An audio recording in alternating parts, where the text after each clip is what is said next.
अब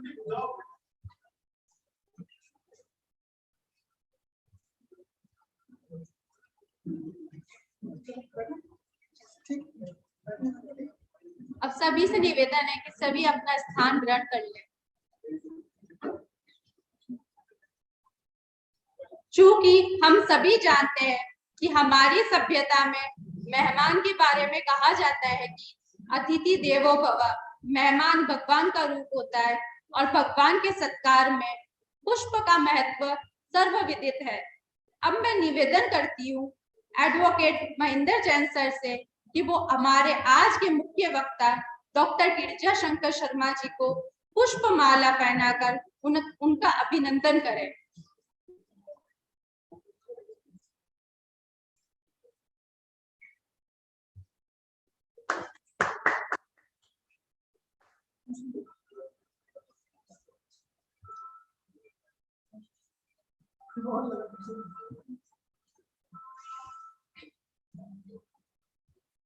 अब मैं निवेदन करती हूँ डॉक्टर सुखाराम सर से कि वे हमारे कार्यक्रम अध्यक्ष डॉक्टर टीसी जैन सर को पुष्पमाला पहनाकर उनका अभिनंदन करें।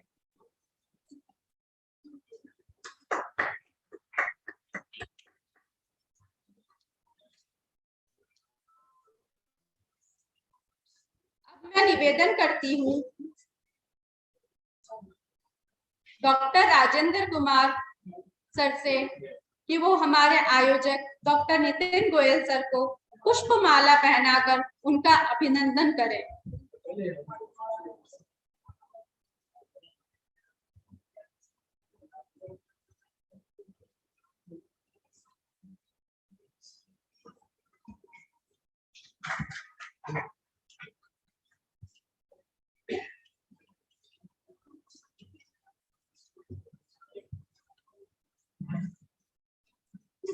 हमारे राजस्थान में मेहमानों का स्वागत साफा पहनाकर किया जाता है। उसका कारण यह है कि यह गौरव पहचान का प्रतीक है। अब मैं निवेदन करती हूँ प्रोफेसर बीएल बदानी सर से कि वो हमारे आज के मुख्य वक्ता डॉक्टर गिरिजा शंकर शर्मा जी को साफा पहनाकर उनका अभिनंदन करें।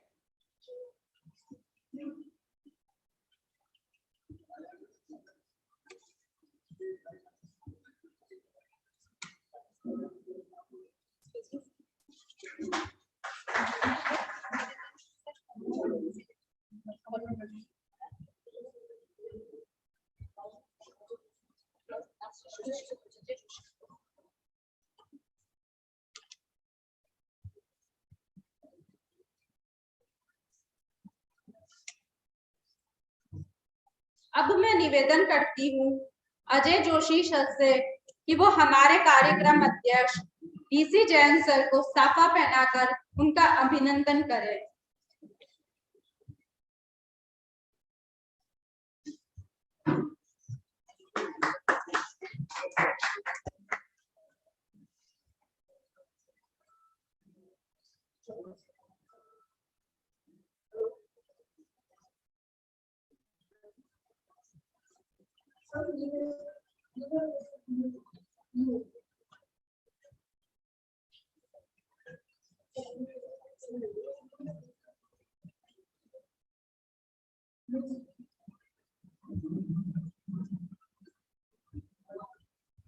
अब मैं कार्यक्रम आयोजक डॉक्टर नितिन गोयल सर से निवेदन करती हूँ कि वो इस श्रृंखला सुनी लिखी पढ़ी के बारे में हमारे श्रोतागणों को परिचय दे।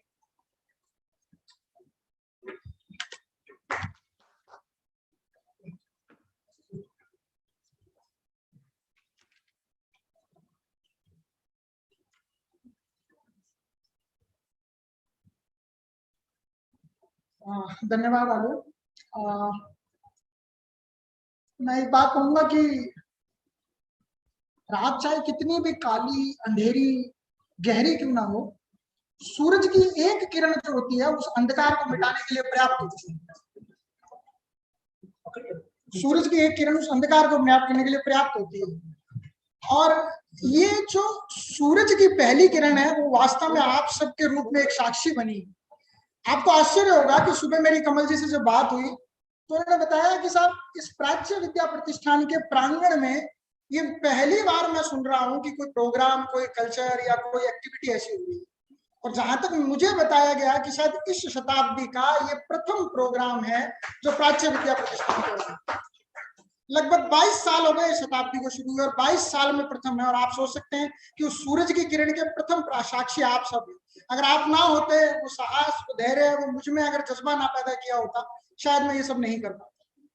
लगभग 2-2.5 साल हो गए मुझे इस ऑफिस को ज्वाइन किए हुए, और एक बड़ी टीस रह गई थी मेरे मन में कि कहीं ना कहीं कुछ काम अधूरा रह गया, शायद इस माध्यम से पूरा कर पाऊं। तो इसी चीज को सोचते हुए कि आर्ट एंड कल्चर के सभी ऑफिस सभी जानते हैं कि आप लगभग वो स्ट्रगल पोजीशन में है, और उस स्ट्रगल पोजीशन के तहत ही हम लोगों को ह्यूमन रिसोर्स के ऊपर भी बहुत इन्वेस्टमेंट करना पड़ता है, और फाइनेंस तो है ही है। सो इस चीज को करने के लिए मैं सबसे पहले एक व्यक्ति का नाम लेना चाहूंगा, श्री प्रहलाद राय जी गोयल। प्रहलाद राय जी ओंकार ग्रुप के हेड है और कलकत्ता में निवासी हैं, और अपने बीकानेर, अपने राज्य से बहुत स्नेह करते हैं। मैंने बात करी उनसे कि साहब मैं इसी प्रक्रिया स्टार्ट करना चाहता हूँ। तो उन्होंने कहा कि, मैंने कहा साहब ये पॉसिबल नहीं है कि मैं गवर्नमेंट से इतना धन ला पाऊँ या प्रारंभ करने के, हर चीज के लिए कोटेशन टेंडर पॉसिबल नहीं है। यहाँ गाड़ी के अंदर एक्सीलेटर से ज्यादा ब्रेक है, चल नहीं पाएगी। तो उन्होंने कहा आपको कितना पैसा चाहिए? मैंने कहा साहब मिनिस्कुल पे अमाउंट दे दीजिए आप, ताकि मैं कर सकूँ उस चीज। उन्होंने मेरे पुराने काम को देखते हुए, मेरी यूटिलिटी को देखते हुए मुझे कहा आप प्रारंभ कीजिए, जो खर्चा हो मुझसे मांगिए। तो मैं सबसे पहले तो प्रहलाद राय गोयनका जी का धन्यवाद देना चाहूंगा, क्यों, उनकी बदौलत हमने इस चीज को प्रारंभ किया। दूसरा, मैंने जैसे बताया कि 1962 से ये ऑफिस स्टैब्लिश है, और पुरानी पांडुलिपियों के बारे के अंदर हम लोगों को सज्जित और रखा हुआ है। मुझे लगता है इस बारे में मुझसे अच्छा तो हमारे आज के मुख्य वक्ता डॉक्टर गिरजा शंकर जी बताएंगे, मेरा बताना इतना उपयुक्त नहीं है। परंतु एक ये चीज है कि हम लोगों ने कोशिश करी, या मेरा जो पुराना अकादमी अनुभव था या दिल्ली पढ़ने का अनुभव रहा, उसके आधार पर हमने एक ये सुनी लिखी श्रृंखला जो है इसको प्रारंभ किया है। इस श्रृंखला के माध्यम से हम ये करना चाहते हैं कि ये एक प्रकार से एक मंच होगा जिसके अंदर हम इतिहास, पुरातत्वविद, जैनोलॉजी, मैन्युस्क्रिप्टोलॉजी, उन सबके विद्वान जो कि राष्ट्रीय और अंतर्राष्ट्रीय स्तर पर अपनी पहचान बना चुके हैं, उनका अपने ज्ञान का साझा हम सब लोगों से करेंगे, ऑनलाइन और ऑफलाइन दोनों मोड के द्वारा। प्रॉब्लम ये है कि फाइनेंस का अभाव होने की वजह से हमारी कोशिश होती है कि हम मैक्सिमम चीजों को ऑनलाइन करने पे आए। इस चीज के लिए ही हम लोगों ने ये श्रृंखला प्रारंभ करी है, और हर महीने हम एक ऐसी मासिक श्रृंखला प्रारंभ करेंगे। प्रांगण अब तैयार हो चुका है, आपकी उपस्थिति ने इसे और ज्यादा तैयार, पवित्र कर दिया है। तो मैं आप लोगों से इतना ही कहूंगा कि आज की तारीख में भी हम लोगों के लगभग 200 से ज्यादा रजिस्ट्रेशन ऑनलाइन मोड से हो गए। आर्ट एंड कल्चर के अंदर, बीकानेर के अंदर ये पहला प्रोग्राम है जो ऑनलाइन और ऑफलाइन से हुआ। मैं अंत में आपको बताऊंगा कि पूरे देश के किन किन भागों से लोग हमसे जुड़े हुए हैं और हमें देख पा रहे हैं और हमें सुन पा रहे हैं। मैं अपनी वाणी को यही विराम देना चाहता हूं। मैं अंत में वापस आप सब लोगों के लिए वापस एक नई एक चीज और लेके आऊंगा। अभी मैं इतना कहूंगा कि एक यंगस्टर होने के नाते एक मन में हमेशा ये इच्छा रही मेरी कि मैं मैक्सिमम ज्यादा से ज्यादा हिस्ट्री, आर्कियोलॉजी और इन सब के रिलेटेड करूं। मुझे बहुत हद तक प्रेरणा बदानी साहब से भी मिलती आई है, जो अपनी परिपक्व उम्र में भी हम लोगों को एक स्टूडेंट की तरह डेवलप करते हैं और हमारा मार्गदर्शन करते हैं।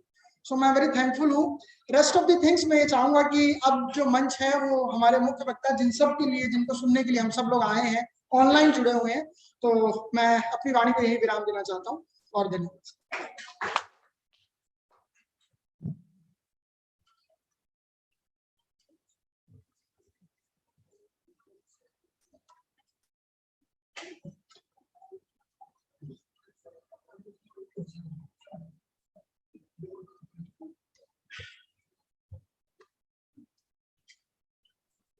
अब मैं आप सभी को हमारे जो आज के मुख्य वक्ता है, जो कि जाने माने इतिहासकार है, डॉक्टर गिरजा शंकर शर्मा जी के संदर्भ में बताना चाहूंगी। आप बीकानेर से ही ताल्लुक रखते हैं। आपने पीएचडी राजस्थान विश्वविद्यालय जयपुर से की है। आप राजस्थान से संबंधित अनेक कृतियों के लेखक हैं। आपकी मुख्य प्रकाशित कृतियां मारवाड़ी व्यापारी 1988 में प्रकाशित हुई, जो कि एक ऐतिहासिक मूल्यांकन है, जो कि अमेरिका तक में प्रसिद्ध है। इसके बाद इतिहास शास्त्र, जो कि 2002 में प्रकाशित हुआ, हमारे पूर्वज doctor Dasharath Sharma 2003 as sources on socio economic history of Rajasthan 2005 में प्रकाशित हुआ। इसी क्रम में सिंठा एच दयाल दास, बीकानेर के चित्रांकन परंपरा, राजस्थान में शिक्षा का इतिहास, एहसान का एहसास जो कि एक कहानी संग्रह है, सन्नाटा चीरते शब्द जो कि एक कविता संग्रह है, sources on early history of Rajasthani literature, इतावली विद्वान डॉक्टर एलपी टेसिटोरी, एक मूल्यांकन। आपकी काफी सारी सह संपादक पत्रिकाएं भी है, जिसमें से प्रसिद्ध विश्वम्भरा, राजस्थानी गंगा साहित्यिक पत्रिका 2003, राजस्थान राज्य अभिलेखा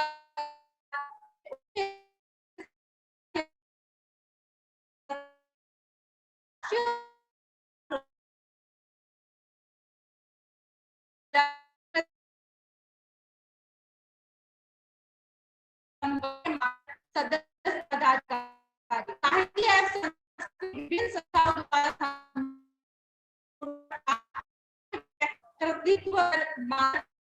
विश्वविद्यालय शोध प्रबंध हिंदी विश्व परिषद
हेलो, हाँ सर नमस्ते सर, वो नितिन सर बोले हैं आपको ऑनलाइन ज्वाइन करने के लिए। आज के आयोजन के हमारे मुख्य अतिथि, हाँ सर, वो मैंने लिंक डॉक्टर DC जैन, जो जैन साहित्य के मर्मज्ञ विद्वान है और मेरे सम्मुख विराजे अकादमिक जगत से जुड़े हुए हस्तियां हैं। डॉक्टर भंवर बादानी, डॉक्टर साहब उच्च शिक्षा से जुड़े हमारे आर्काइव और दूसरी विधाओं से जुड़े विद्वान यहाँ उपस्थित है। उनके सम्मुख मेरे द्वारा एक भाषण देना, मुझे खुद को ऐसा महसूस होता है कि मैं थोड़ा गलत स्थिति में। साथियों, डॉक्टर नितिन गोयल ने मुझे जो दायित्व सौंपा है उसको मैं कितना निर्वाह उसका कर सकूंगा मैं नहीं जानता, परंतु आप लोग उसका मूल्यांकन उसी कर सकेंगे। मित्रों, वैसे तो मैं आलेख लिख के लाया हूं। विषय जो है वो है राजस्थान के इतिहास लेखन में प्राच्य विद्या प्रतिष्ठान की जो पांडुलिपियां है उनका क्या महत्व है या उनका क्या उपयोग हो सकता है। यद्यपि प्राच्य विद्या प्रतिष्ठान जो बीकानेर की शाखा कार्यालय है उसमें खालिस जैन साहित्य के 7 संग्रह मुख्य रूप से अवस्थित है। उन संग्रहों में जो स्रोत इतिहास के, साहित्य के, संस्कृति के और मैं यूं कहूं कि जितना भी, चाहे वो साहित्य हो, चाहे वो संस्कृति हो, चाहे वो इतिहास हो, चाहे सामाजिक विज्ञान से जुड़े या विज्ञान हो, सब विषयों के बारे में इस संस्थान के संग्रहों में सामग्री उपलब्ध है, सिर्फ उसका अगर कोई खोज सके तो उससे निकाल। मित्रों, मैं इसको छोटा सा इस आलेख को पढ़ने की कर रहा हूँ, बीच बीच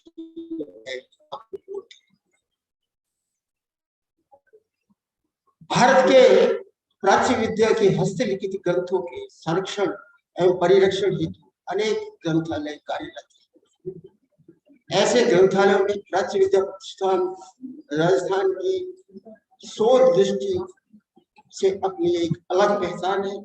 सन 1962 ईस्वी में इस प्रतिष्ठान की एक शाखा बीकानेर में स्थापित हुई, जो आज अपने अकादमिक एवं राजकीय दायित्व को पूरा करते हुए प्रगति को अग्रसर है। इसके लिए वर्तमान में ऐसे ग्रंथालयों में संरक्षित पांडुलिपि सामग्री की जानकारी एवं शोध अध्येताओं को उसे आसानी से सुलभ करवाने हेतु अनेक वैज्ञानिक पद्धति की स्रोत संदर्भ रेफरेंस मीडिया तैयार कर उनका सहारा लिया जाता है। इसी क्रम में शोध जगत से जुड़े अध्येताओं को अपने यहाँ आमंत्रित कर अपने यहाँ संरक्षित विभिन्न विषयों की अभिलेख श्रृंखलाओं के महत्व पर परिचर्चा का आयोजन किया जाता है। ये करते हैं यहाँ, ऐसी परंपरा रही है, पर बहुत लंबे समय से। वर्तमान में साहित्य, दर्शन एवं इतिहास आदि सभी विषयों के साथ सामाजिक विज्ञान के शोध अध्येता परंपरागत शोध प्रकरणों की अपेक्षा सामान्य जनजीवन से जुड़े विषयों पर अपना शोध प्रकल्प तैयार करना अधिक उचित समझते। आजकल ये परंपरा चल गई। आजकल कोई राजनीतिक इतिहास कोई और परंपरागत जो है उनको छोड़ के वो बिल्कुल आजकल आज की संस्कृति, आज की सामाजिक जीवन, जन जीवन से जुड़े जितने भी विषय है उन पर ही शोध करना उचित समझते और इतिहास इसमें एक अग्रणी भूमिका निभाता है।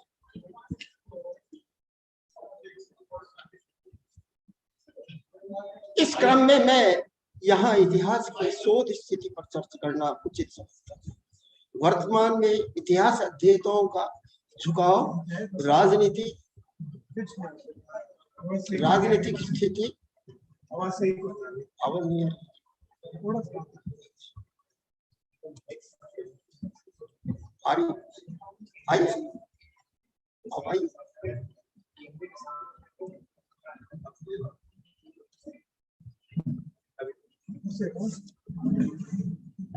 चलो आगे चल। वर्तमान में इतिहास अध्येताओं का झुकाव राजनीतिक स्थिति की अपेक्षा तत्कालीन जनजीवन से की सामाजिक, सांस्कृतिक, धार्मिक एवं आर्थिक स्थिति से जुड़े विषयों पर अधिक दिखाई देता है। ऐसे में उन्हें अपने विषयों के 19वीं सदी से 20वीं सदी के राजकीय एवं गैर राजकीय पांडुलिपियों के स्रोत तो सहज उपलब्ध हो जाते हैं, किंतु उससे पूर्व 12वीं सदी से 18वीं सदी के अभिलेखों को प्राप्त करने में कठिनाई का सामना करना पड़ता है।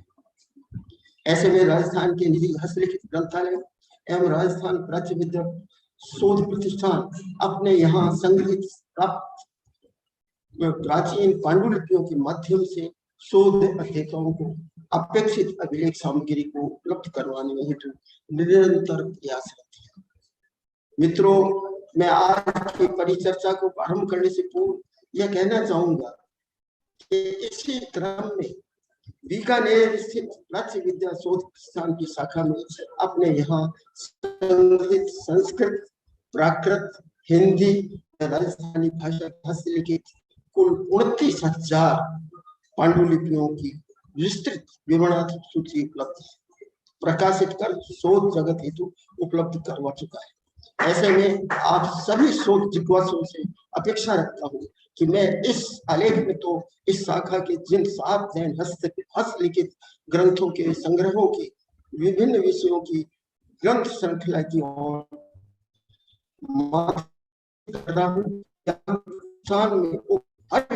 के साथ बड़ी मात्रा में पांडुलिपियां उपलब्ध हैं, किंतु आप अगर अपने शोध विषय की गहराई में जाना चाहें तो प्रतिष्ठान द्वारा प्रकाशित पांडुलिपियों की श्रृंखला एवं विषयों की विवरणात्मक सूची द्वारा आसानी से अपनी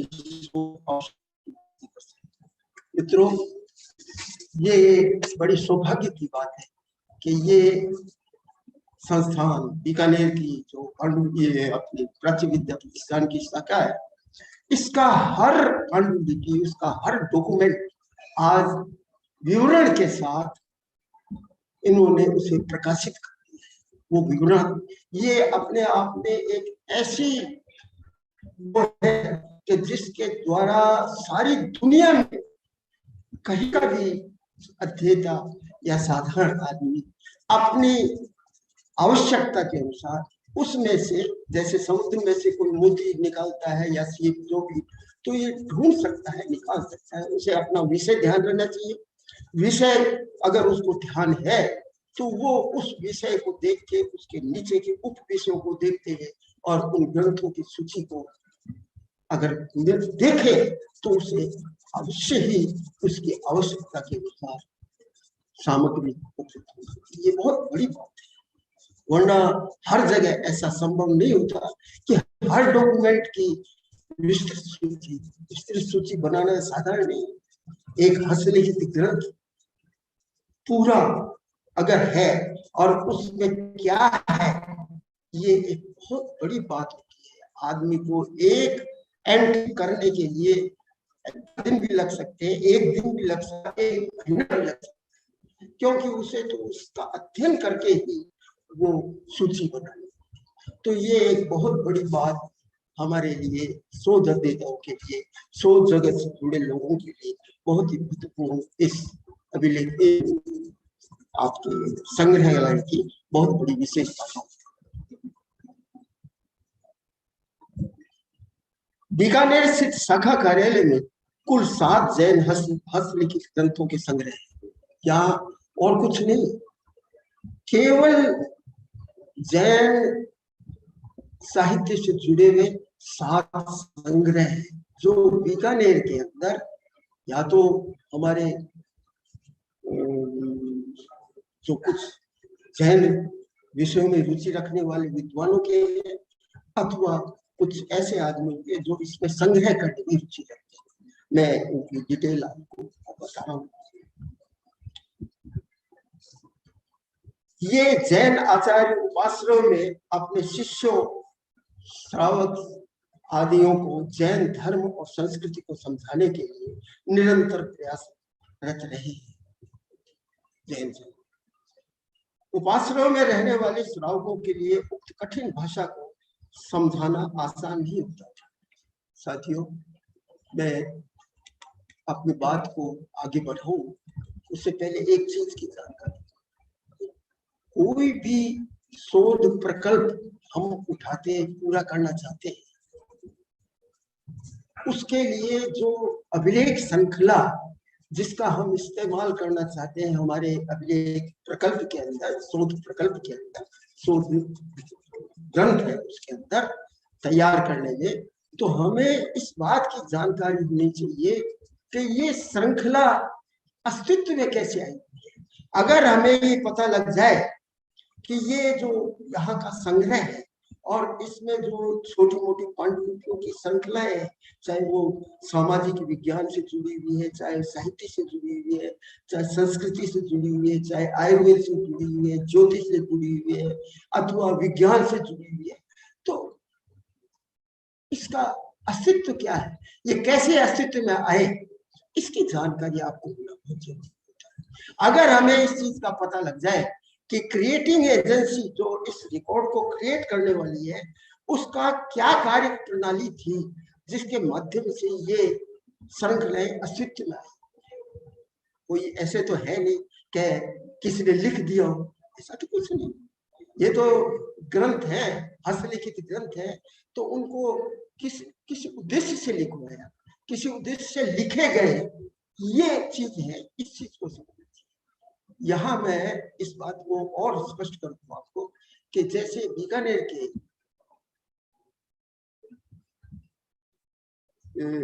अपने जैन उपासना है, उनकी क्या भूमिका है, किस तरह से कार्य प्रणाली, उससे हम इन श्रृंखलाओं तक बड़ी आसानी से पहुंच सकते हैं।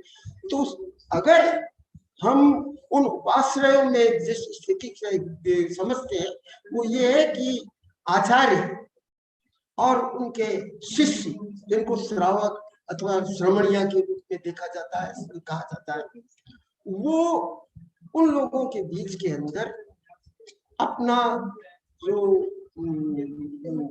वो किया करते थे, अपने भाषण, अपने जो प्रवचन, अपने उपदेश आदि जो दिया करते थे, उसके साथ वो उन शिष्यों को क्या अपेक्षा रखते थे, उसकी पूर्ति हेतु वो स्तर जो जिन जिन क्रमों से गुजरते थे, उनसे ही ये देखिए वो रोज उपदेश दिया करते आचार्य अपने शिष्य।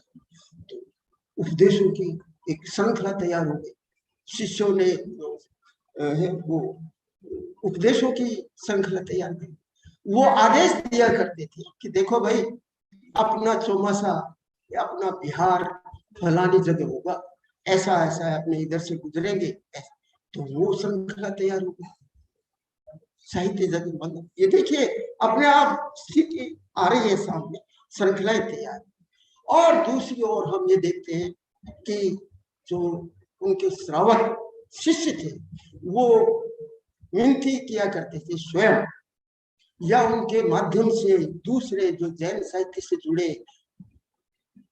पब्लिक थी, वो चाहती थी कि आचार्य हमारे यहाँ विहार करें चौमासे के बाद, चौमासा।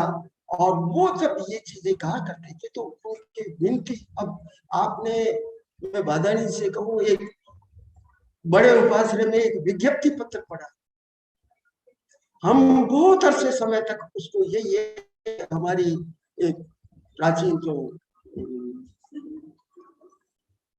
चित्र परंपरा थी उसमें उसको दिया करते थे, उस पांडुलिपि को।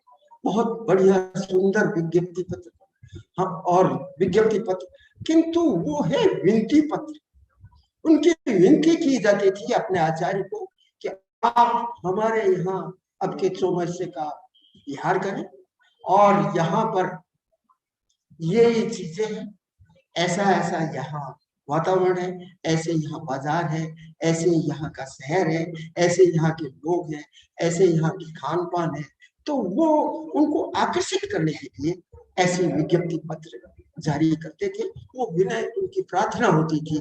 तो ऐसे सैकड़ों शिष्यों द्वारा समय समय पर अपने बिहारों के अंदर विहार करने के लिए आचार्यों को, आचार्य बहुत ही समझदार हुआ करते थे। वो जानते थे कि हमारे शिष्य या हमारे श्रावक है वो प्राकृत और संस्कृत के ग्रंथों या उनकी बात को साधारण रूप से समझ नहीं सकते, तो वो उसको सरल भाषा के अंदर उसकी टीकाएं लिखा करते थे, और टीकाओं के माध्यम से वो अपने शिष्यों को समझाने की चेष्टा करते थे। तो उन टीकाओं को वो जो सरल भाषा में करते थे, जैसे प्राकृत, संस्कृत, तो उनको बालावबोध नाम की एक शैली बना दी। अगर हम कोई टीका देखेंगे, बालावबोध नाम से वो टीका है, और टीका को बड़ी आसानी से कर सकते हैं। वो ये भी देखते थे कि इन टीकाओं से भी उनको पूरी तरह समझ में नहीं आ रहा है, तो वो उनको टब्बे के रूप में लिखते थे। उसके अंदर जो प्राकृत, संस्कृत के कठिन शब्द थे, उन शब्दों का शब्दार्थ करके और उनको टीका को पूरी कर। तो मित्रों, एक आचार्य अपने श्रावकों, अपने शिष्यों को अधिक जानकारी,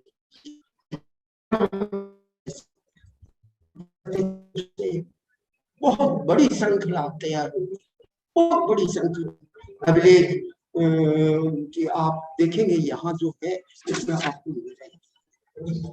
इसी के साथ यहाँ एक चीज और है कि आचार्य हमेशा ये थे, खुद भी अध्ययनशील थे, और उनके जो श्रावक थे उनसे भी अपेक्षा रखते थे कि वो हर विषय की जानकारी ले, और वो देश भर के अंदर जितने भी अलग ग्रंथ, चाहे वो नीति शास्त्र से जुड़ा हो, चाहे धर्म शास्त्र से जुड़ा हो, चाहे वो जैन साहित्य हो, चाहे वो दूसरे उससे जुड़ा हो, भूगोल हो, इतिहास हो, संस्कृति हो, हर विषय, अर्थशास्त्र हो, नीति संबंधी हो, हर चीज को वो उनसे ग्रंथों को वो अपने यहाँ उपाश्रय में मंगाते थे। अगर वो मंगा नहीं सकते तो उनकी नकल करके और अपने संग्रहालय में रखते थे। तो आज उन उपाश्रयों के अंदर ये जो यहाँ आए हैं 7 संग्रह, वो सारे उसी का प्रतिफल है कि ऐसे ऐसे ग्रंथ जो आप कल्पना नहीं कर सकते, हम ये नहीं देख सकते कि ये ग्रंथ यहाँ कैसे आ गए। ये आचार्यों की कृपा और आचार्यों की सूझबूझ थी, जिसके कारण ये इन छोटे छोटे संग्रहालयों में, इन ग्रंथालयों में, हस्तलिखित इन उपाश्रयों से ग्रंथालयों में, और ये इतनी, मैं ये कहता हूँ कि ऐसी ख्याति यहाँ एकत्रित हो गई है जो आज इस शाखा के अंदर आप मित्रों, ये क्रिएटिंग एजेंसी का कार्य था उसमें। तो ये जब आप समझ गए तो आप समझ लीजिए कि आगे आप इसको समझाएंगे कैसे। देखिए, फलस्वरूप जैन संग्रहों में बालामोद के नाम से काफी हस्तलिखित टीका मिलती है। बालामोद को भी और सरल करने के लिए आचार्य ने टप शैली अपनाई और संस्कृत अथवा प्राकृत शब्दों के अर्थ को 7 टीका लिखी जाने लगी। परिणाम थे जैन धर्म के आगम ग्रंथों एवं उपांग ग्रंथ, भक्त सार आदि स्त्रोत ग्रंथ, कल्प सूत्र व चरित्र ग्रंथ संग्रह में उक्त रूपों में देखे जा सकते हैं। इसी के साथ दार्शनिक कृतियां, जिनमें शास्त्रीय विचार, खंडन मंडन, घटना विवरण, याददाश्ती के लिए छोटी बड़ी टिप्पणियां इन्हीं रूपों में मिलती। ये संग्रह यहाँ है 7, आप देखते होंगे, आप पूछ सकते हैं कि ये कहां से आ गए, ऐसे क्या बात थी कि जो यहाँ ऐसे अलग ग्रंथ। तो ये एक प्रक्रिया थी उपाश्रयों की, उसके माध्यम से ये संग्रह ग्रंथ यहाँ आए और आज इस हमारी शाखा के अंदर है, आपके लिए सुलभ है, आप देख सकते हैं। आचार्यों के साथ श्रावक उपाश्रयों में अपने गच्छ के आचार्यों की पट्टावलियां, गच्छ समझते देखे वैसे ये एक जैन धर्म के अंदर 84 गच्छ है। उन गच्छों के आचार्य ही किसी न वहां आचार्य का रूप ग्रहण करते हैं। कुछ इनसे हटके भी है, यति जति का जो ये भी है। तो हमें वो ध्यान रखना चाहिए कि आप कहीं पट्टावली कहाँ से आ गई, अरे वो उनके आचार्यों की पट्टावलियां हैं। उनके जिस गच्छ का आचार्य है उसकी पूरी गच्छों की वो पट्टावली, गुरु कौन था, उसका गुरु कौन था, उसका गुरु कौन था, उसका गुरु कौन था, सारी उसकी पट्टावली उसके द्वारा। मैं इसलिए बता रहा हूँ, हालांकि आप कहेंगे कि इसकी क्या जरूरत है। जरूरत इसलिए कि आप जब तक ये नहीं समझेंगे यहाँ की पट्टावली क्या है, पट्टावली में है क्या, तो पट्टावली में तो ये है। और जैन पट्टावली के अंदर आपको उत्पत्ति ग्रंथ, गच्छों की उत्पत्ति कैसी हुई, जैन जातियों की उत्पत्ति कैसी हुई, उत्पत्ति ग्रंथ तथा वंशावली, वंश परंपरा क्या रही है, ये सारी सृजन करते रहते थे। ये श्रावक लोग तैयार करते थे, जो वहां बैठते थे वो इसको तैयार करते रहते थे। कई उपाश्रयों में श्रावक ऐसी टिप्पणियां उतारते रहते थे जो समय समय पर उनके आचार्य और वो लोग बोलते रहते थे, और वो महत्वपूर्ण टिप्पणियां आज हमारे इन संग्रह में वो आप देखते रह जाएंगे। अगर 18वीं सदी या 17वीं सदी की कोई टिप्पणी हमें मिल जाए तो राजस्थान का इतिहास लेखन तो गदगद हो जाए, उसको वो जानकारियां मिल जाएगी जो कि सरकारी दस्तावेजों में या इसमें उपलब्ध नहीं होती। मित्रों, आप ये समझने की चेष्टा करें कि इनका महत्व क्या है। इतिहास के अंदर जो शोध हो रहा है उसके अंदर केवल ये तो नहीं कहे कि शाहजहां के ये थे पुत्र थे, उनके बीच में उत्तराधिकार का युद्ध हुआ, या बीकानेर का राजा महाराजा गंगा सिंह था, या बीकानेर ने उसकी स्थापना की। ये तो एक ऐसी वो है कि जो सामग्री को वहां पहुंचाना चाहती है, इस सामग्री के लिए उन विषयों पर चर्चा करना बहुत ही आवश्यक है जो जनसाधारण से जुड़ी, और जनसाधारण से जुड़ी हुई ये बातें इन श्रृंखलाओं के अंदर सरकारी दस्तावेज में तो नहीं मिलेगा कि कोई आदमी कहेगा कि मेरा आज गजलें लिखी हुई है। क्यों लिखी हुई है गजलें? गजलें किस लिए? आपने बदाणी जी और ने उसका बहुत उपयोग किया है अपने शोध ग्रंथों के अंदर। तो ये गजलें क्या है? गजलें भी ये विनती पत्र से जुड़ी हुई थी। वो बताते थे अपने आचार्य को कि जिस नगर में आप आने के हम आपको निमंत्रण दे रहे हैं, अपना 4 महीनों का जो आपका प्रवास रहेगा, बिहार रहेगा, वो नगर कैसा है, उस नगर की सड़कें कैसी, उस नगर में कौन व्यापारी है, उस नगर के अंदर क्या क्या वो हो रहा है।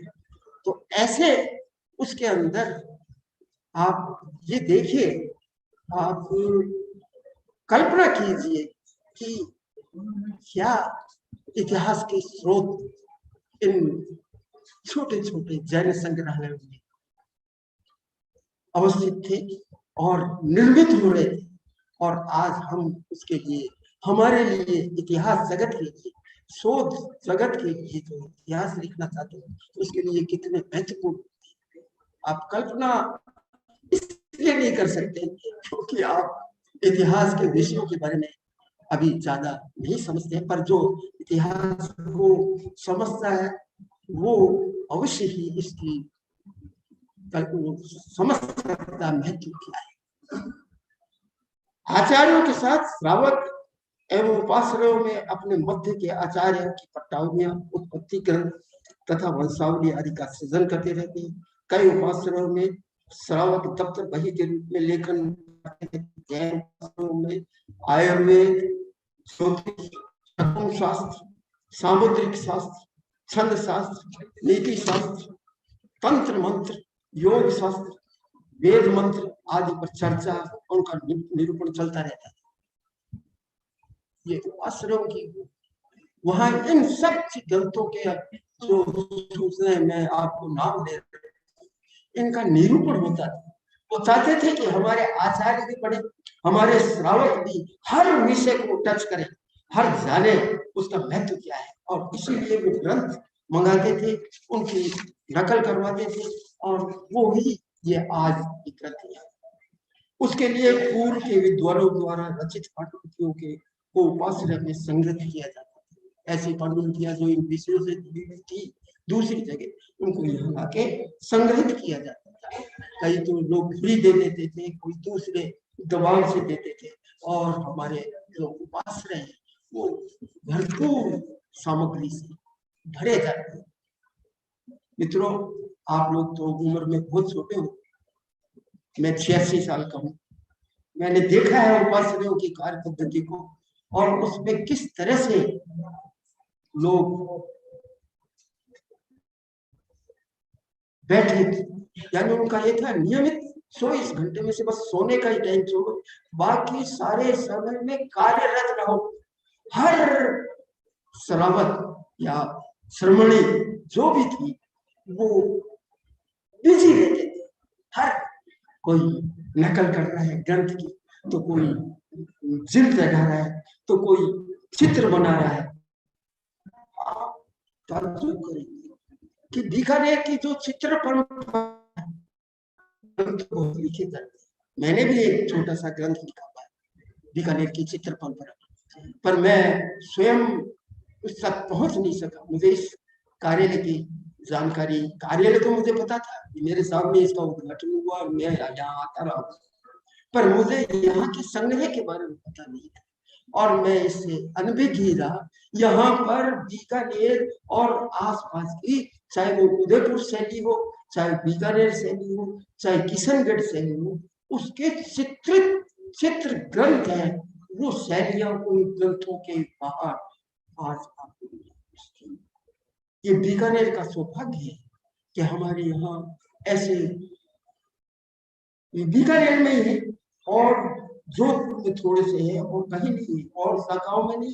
ये बीकानेर का सौभाग्य है कि यहाँ पर चित्रित ग्रंथों की संख्या लगभग 115 या 150 है जो यहाँ संग्रहित है।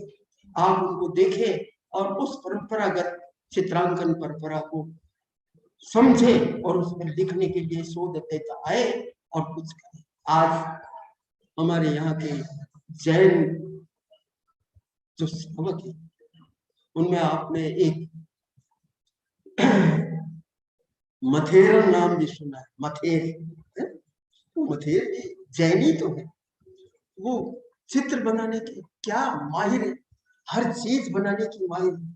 तो ये सारी चीजें निर्भर करती है इन उपासनाओं में जो सामग्री है उनकी, और ये सामग्री हमारे यहाँ आई हुई है सात संग्रह के रूप में। इतिहास एवं संस्कृति के विभिन्न पक्षों को शोध करने वाले अध्येता वर्ग को इन संग्रह देखे।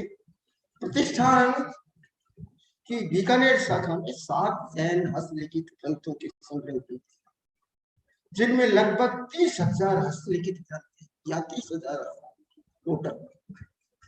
7 संग्रह है। खजांची संग्रह, श्री पूज्य जी संग्रह, श्री उपाध्याय जयचंद्र जी यति संग्रह, महापाध्याय आनंद विनय जी संग्रह और उपाध्याय विवेक वर्धन जी संग्रह, आर्य मगन श्री छगन श्री संग्रह और हिम्मत विजय जी, ये 7 संग्रह कुल। और उन्हीं की सामग्री यहाँ पर ये इन संग्रहों ये चाहे मोतीचंद जी को अगर हम छोड़ दें, मोतीचंद जी को का कोई उपाश्रयों से ज्यादा संबंध नहीं था, वो तो वो जैनी थे और उपाश्रय में आते जाते रखेंगे, मगर जो ग्रंथ निर्मित हुए हैं उनके तो वो संग्रह किया करते और वो बाहर जाकर उन संग्रहों के लिए अपने यहाँ संग्रह को मजबूत बनाया करते, तो उनके द्वारा संग्रह जैन और अजैन दोनों तरह के ग्रंथ इतने महत्वपूर्ण है जो यहाँ की उसके 3-3, 4-4 कैटलॉग तैयार किए, एक को एक आप देखें उनको और उसमें देखें क्या ग्रंथ है आपके काम की, इतिहास की, साहित्य की, संस्कृति की, दर्शन की, किस चीज में आप शोध करना चाहते हैं, उन ग्रंथों को आप उन विषयों के अनुसार देखें और आपको अनुमान होगा कि वाह ये संग्रह इतिहास की बहुत। माधवी जी, ये मैं अपने आप को सौभाग्यशाली नहीं मानता कि मैं इस संग्रह के बारे में खुद कुछ नहीं कर सका, सिर्फ आज मैं बोल रहा हूँ वो आप लोगों के लिए है कि आप आए और इन संग्रहों को अवलोकन करें, हर विषय पर आपको लिखा करूंगा। देखिए मोतीचंद खजांची संग्रह में 6 संग्रहों के कुछ भिन्न है। खजांची संग्रह के संकल्प करते हैं संग्रह करता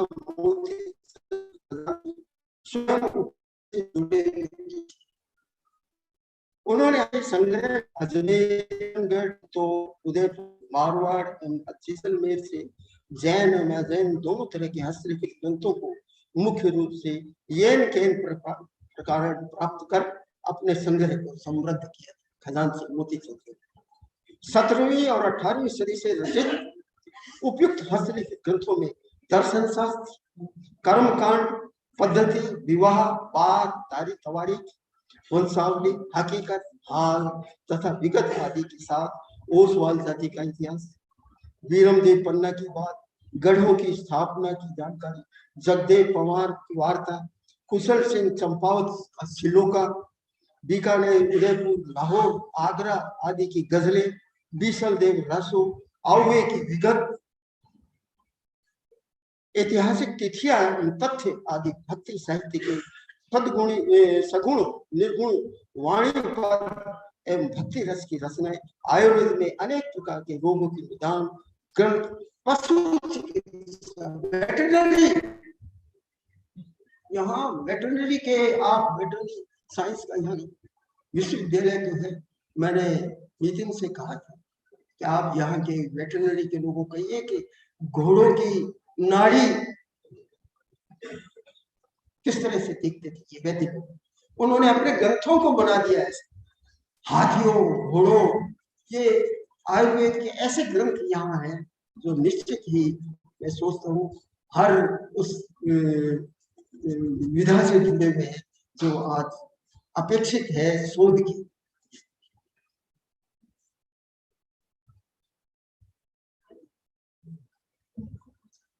हाँ, वेदान एवं पशु चिकित्सा संबंधी ग्रंथ, इसमें सर्व रोग चिकित्सा, श्वास रोगों की औषधियां, यौन पीड़िका एवं मुख छाया औषध संबंधी ग्रंथ बहुतायत से, व्याकरण को, ज्योतिष, फलित गणित, रसोदय, रमल, शकुन, सामुद्रिक जन्मपत्री, आप यहाँ देखेंगे सामुद्रिक जन्मपत्रियां लगी हुई काफी, आप देखते ये है क्या, ये क्या बना हुआ है, और वो सामुद्रिक जन्मपत्रियां ये जैन साहित्य में ही उपलब्ध है और कहीं नहीं।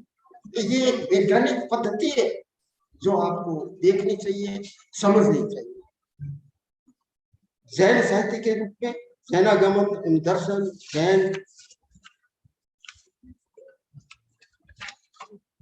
प्रकरण, जैनाचार, रास, चौपई, जैन कथाएं, स्तुति, स्तवन के ग्रंथ उपलब्ध है, पद, लावणी आदि ग्रंथ है।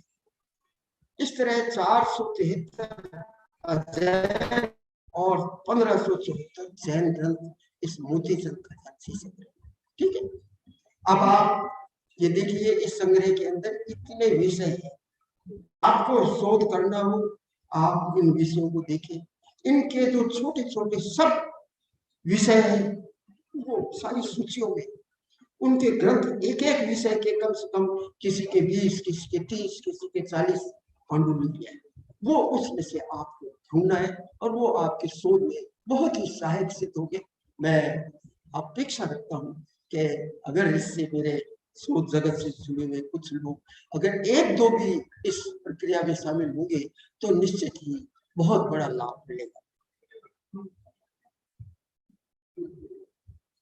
अच्छा, महामहोपाध्याय आनंद विनय जी संग्रह, उपाध्याय विवेक वर्धन जी संग्रह, आर्य मगन श्री छगन संग्रह और हिम्मत विजय संग्रह, उक्त 4 संग्रहों में प्राच्य विद्या के विभिन्न विषयों यथा वेद, वेदिका, वेदांग, स्मृति, इतिहास, पुराण, दर्शन, बौद्ध दर्शन, जैन ग्रंथ, अंग, उपांग, सूत्र आदि, भक्ति तंत्र, आगम, मंत्र शास्त्र, काव्य, व्याकरण, कोश, छंद शास्त्र, अलंकार, नाटक, गीत, शिष्य, अर्थशास्त्र, रस शास्त्र, काम सूत्र, आयुर्वेद, पशु चिकित्सा, भूगोल, खगोल, ज्योतिष व गणित आदि सभी विषयों के जैन ग्रंथ, जैन पांडुलिपियां, इन सभी आप और आपको क्या चाहिए?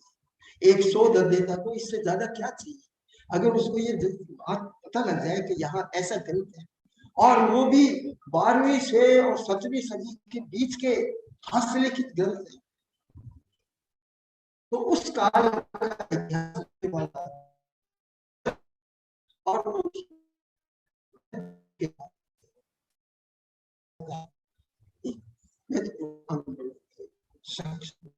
साथियों का विश्वविद्यालय और इतिहास का विद्यालय से जुड़े जो यहाँ के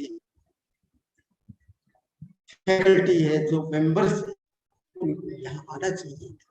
और यद्यपि राजेंद्र बाबू यहाँ है उपस्थित, पर उनको इसकी जानकारी होनी चाहिए, तभी तो वो अपने स्टूडेंट्स को डूंगर कॉलेज के आज ये कुछ मुझे दिखाई दे रहे हैं, अगर यहाँ सब साहित्य से जुड़ा हुआ आदमी है वो भी उसके लिए उपयोगी है, दर्शन से जुड़ा हुआ प्रोफेसर है उसके लिए भी उपयोगी है, और इस तरह से आप हर विषय के प्रोफेसर जो अपने बच्चों को गाइड करना चाहते हैं, जो उनको पीएचडी का प्रकल्प तैयार करने में मदद करते हैं, उनको स्वयं को भी इसकी जानकारी होनी चाहिए और अपने स्टूडेंट्स को भी उसकी जानकारी दिलवानी चाहिए। मित्रों, इन संग्रहों में अनेक चित्रित ग्रंथ हैं। हिम्मत विजय संग्रह में संग्रहित चित्र तथा हनुमंत पताका पत्र यंत्र, यहाँ यंत्रों की लगी हुई चित्र आप देखेंगे। यहाँ आप देखिए ये यंत्र क्या है, क्या है ये पट चित्र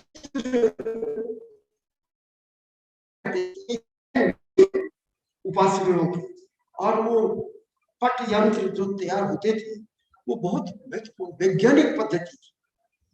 विज्ञान इतना आगे हम तो बढ़ चुके हैं, मगर इन लोगों ने 16वीं 17वीं 18वीं सदी के अंदर ऐसे ग्रंथ तैयार किए जो आज विज्ञान को भी कई मामलों में मेरी दृष्टि में तो पीछे ही छोड़ दिया। बहुत जानकारी है, आप देखिए समझिए, वैज्ञानिक आए यहाँ और इन ग्रंथों का उपयोग।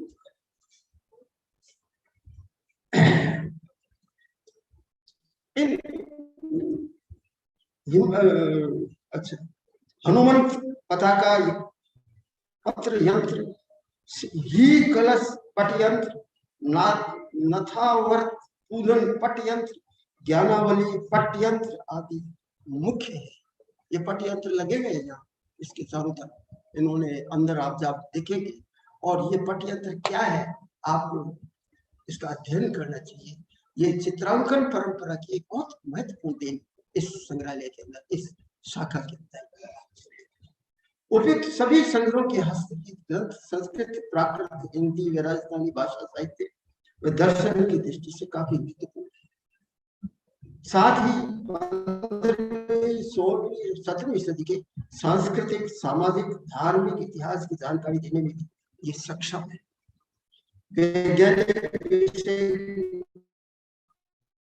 महत्व है। शोधकर्ता वर्ग इन संग्रहों को प्रकाशित सूचियों का अवलोकन कर अपने शोध प्रकल्पों को विषयों के अनुसार स्रोत सामग्री का चयन कर सकते हैं।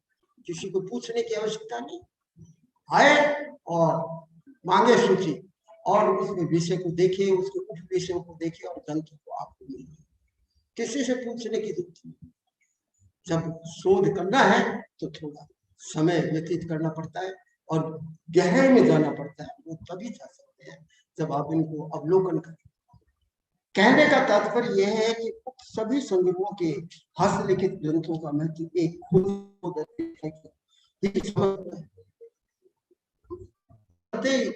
पीएचडी कर लूं, फलाना कर लूं या एमफिल कर लूं, ऐसे नहीं। जो गहराई में जाना चाहता है, जो अध्येता हर विषय को समझ के और करके विधिवत उसका उपयोग करना चाहता है संदर्भों का, तो उसको यही। तो मैं ये कहता हूँ कि ये खोज संदर्भ उन्हीं के महत्व का है जो खोजी पूरे संलग्न समय होना चाहते हैं। अपने शोध प्रकल्पों में उक्त शताब्दियों से संबंधित ऐतिहासिक जानकारी राज्य के दस्तावेजों में उपलब्ध नहीं होती है। आज के दस्तावेजों आर्काइव में ये जानकारी नहीं है। आर्काइव में हम रहे, हम जानते हैं, वहां ये इन विषयों की ऐसी जानकारी, इन कालों की जानकारी हमारी, वह इन संग्रहों की सामग्री पूरा कर सकती है। यही मेरा स्वयं का शोध अध्येता के रूप में अनुभव है कि राजस्थान प्राचीन विद्या प्रतिष्ठान के उप संग्रहों की पांडुलिपियों या हर क्षेत्र में के शोध का सहायक सिद्ध हो सकती है। ये मेरा छोटा सा मैंने आप लोगों को इसलिए ये दिया है। वैसे संदर्भ आदि मैंने दिए हैं। तो हमारा विषय है कि ये पांडुलिपियां जो यह संग्रहित है बीकानेर के अंदर, जो 7 संग्रहों की पांडुलिपियां हैं, वो इतिहास लेखन में कितनी उपयोगी हो सकती है। तो मैं जिस तरह से मैंने बताया है, पर आप लोगों की बात की है, आपसे मैं समझता हूँ कि आप समझ गए होंगे क्या इसका उपयोग है। मैं जानकारी चाहूंगा डॉक्टर साहब क्या आप इसको उपयोगी मानती है? इसको ये बात जो इसकी इतिहास या आपकी राजनीति शास्त्र की शोध में इसका महत्व है?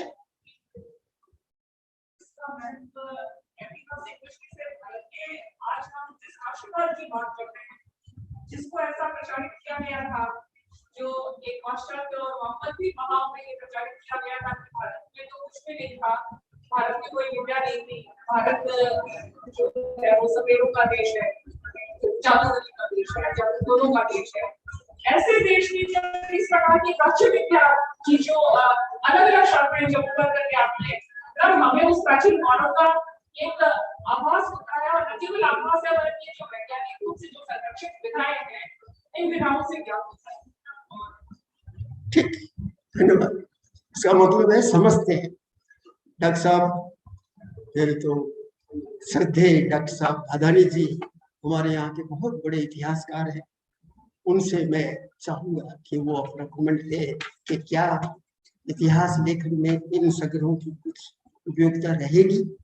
बैठे बैठे नहीं आने की कोई, वैसे ही बोल दीजिए क्या है आप। हाँ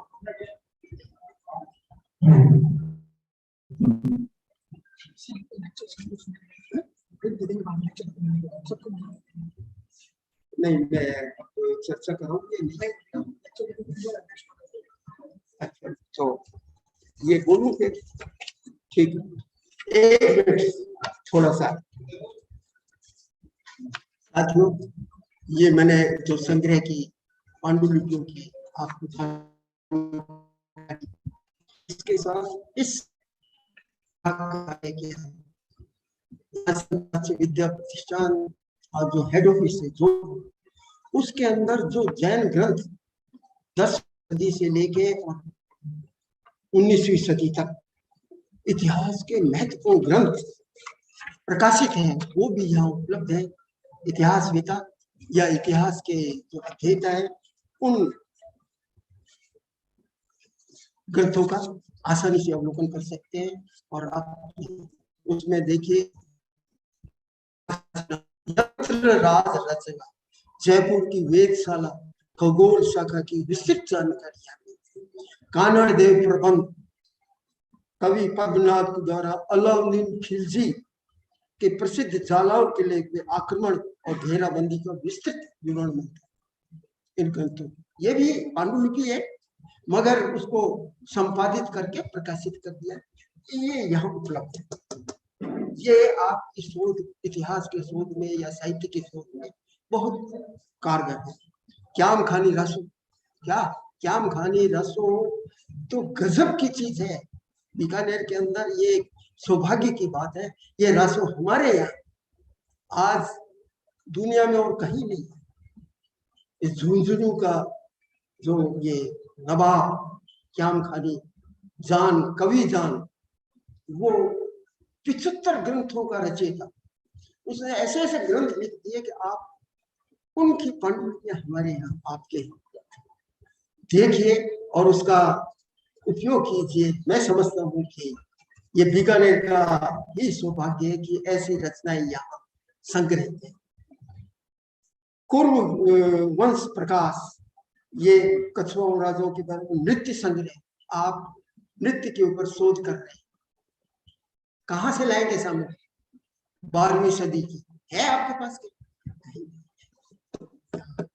यहाँ पांडुलिपि है, उन पांडुलिपियों से आप उनका अपने उस समय कैसे नृत्य थे, कितनी तरह के, उसके अंदर प्राचीन नृत्य कला के विविध स्वरूपों, सिद्धांतों एवं संस्कृत भाषा में विस्तार से विवरण उपलब्ध होता है। बांकीदास के ख्यात नृत्य रत्न कोश महाराणा कुंभा खुद द्वारा लिखा हुआ, उदयपुर की मेवाड़ की 15वीं सदी के 14वीं सदी के अंदर। और वो क्या लिखता है देखिए, मेवाड़ के महाराणा कुंभा ने नृत्य एवं अभिनय कला के विभिन्न आयामों को इस रूप में प्रस्तुत किया है कि लोग क्यों करते हैं कि क्या बात है, महाराणा कुंभा स्वयं क्या कवि, रंगकर्मी था या क्या था, गजब है उस वक्त। ईश्वर विलास महाकवि, वीरमान, गोरा बादल चरित्र मूलतः नैण सिद्धि ख्यात।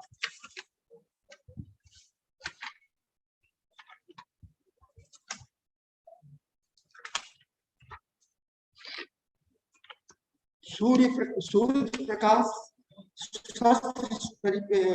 शास्त्र परीक्षा, सप्त ग्रंथ। देखिए आपने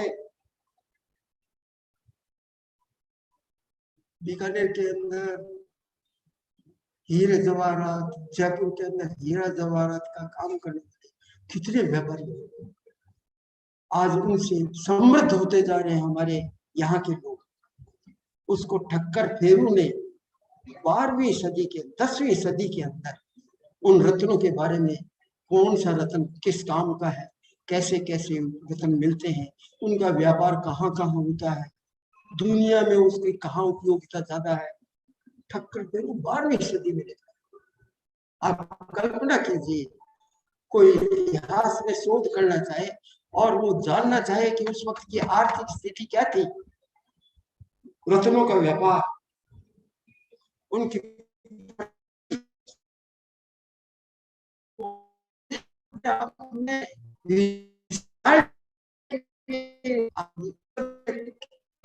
बना रहे हैं, वो हमसे ये नहीं है।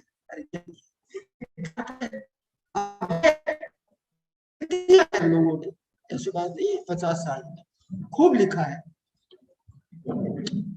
इंद्रप्रस्थ, हमीर महाकाव्य, बुद्धि विलास, प्रताप रासो, सोढ़ायन, राजोवंशी विगत, राजगुण रूपक, महाराजा विजय सिंह की ख्यात, राजस्थान का नाथ संप्रदाय और साहित्य, राजस्थान का संत साहित्य। अब संत साहित्य पे लोग काम करना चाहते हैं।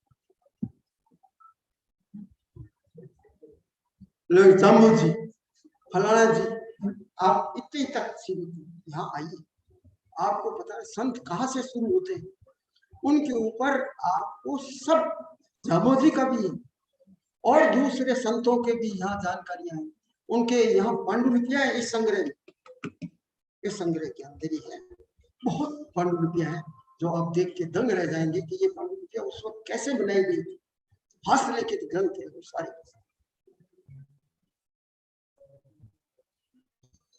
यहाँ अध्येता वर्ग इस बात से परिचित है कि पिछले 70 वर्षों में उक्त हस्तलिखित ग्रंथों का 12वीं से 18वीं सदी के विभिन्न विषय इतिहास लेखन में भरपूर उपयोग हुआ।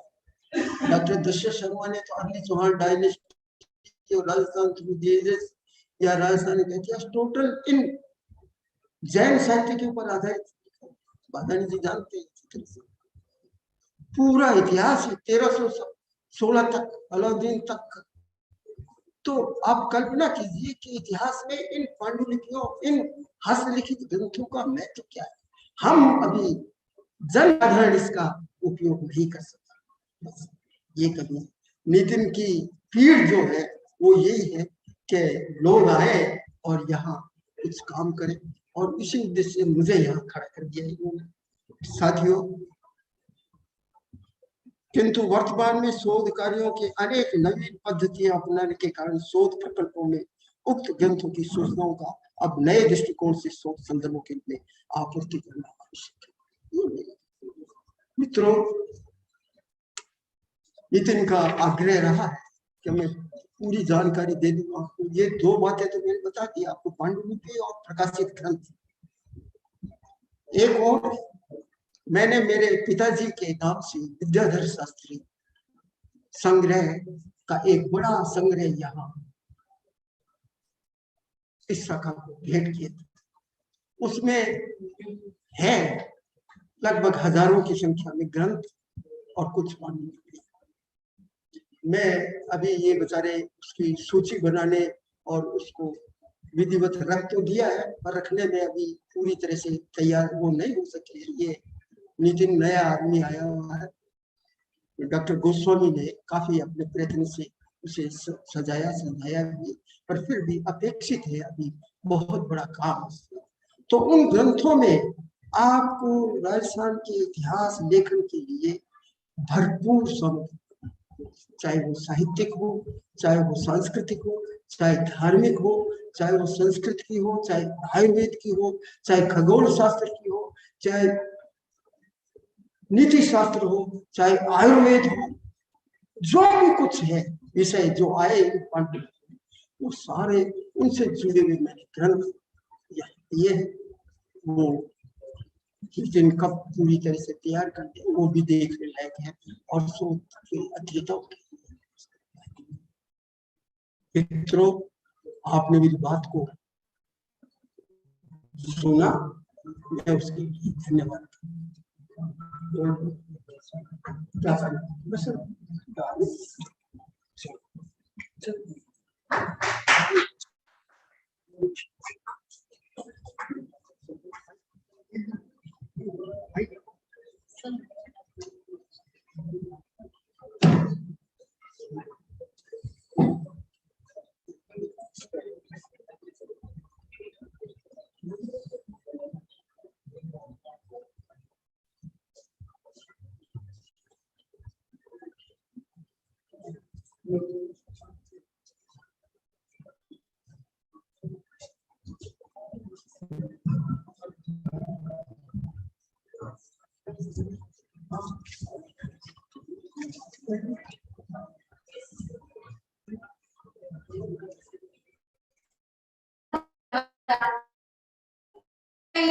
अभी 2-3 दिन पहले स्टेटस पे देखा था किसी के कि not everything is found on Google, और वो बात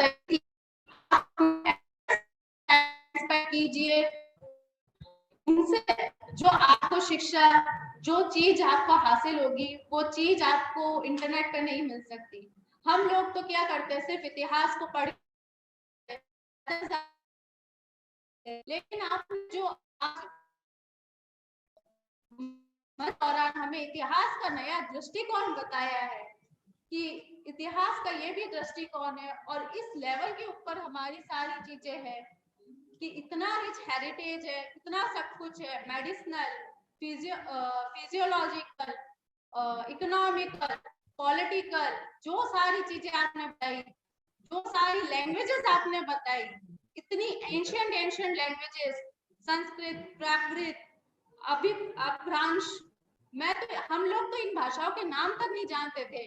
उन सबको साझा करने के लिए, समस्त आपके संपूर्ण जीवन का अनुभव साझा करने के लिए मैं बहुत बहुत धन्यवाद करना चाहूंगी डॉक्टर गिरिजा शंकर शर्मा जी का, कि वो उन्होंने हमारे साथ अपने संपूर्ण जीवन काल के अनुभव को साझा किया। एक बार फिर से जोरदार तालियां डॉक्टर गिरिजा शंकर शर्मा जी।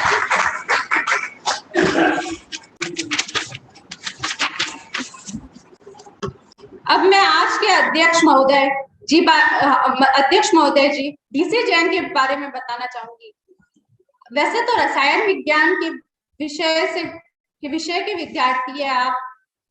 आपने राजस्थान विश्वविद्यालय और डूंगर कॉलेज में अध्यापन के पश्चात विभिन्न पुस्तकों का लेखन किया, जिसमें मगरेका का गांधी, श्री भैरूदान जी छलानी यात्रा, भाई जी श्री राम रतन कोचर, बीकानेर के स्वतंत्र सेनानी श्री रघुवीर दयाल जी गोयल, शिखर चंद्र कोचर, व्यक्तित्व एवं कृतित्व, लोक सेवक श्री सोहनलाल, व्यक्तित्व एवं कृतित्व प्रमुख है।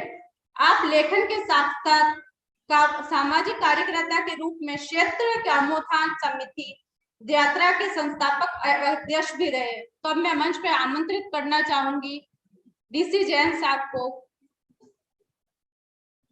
सर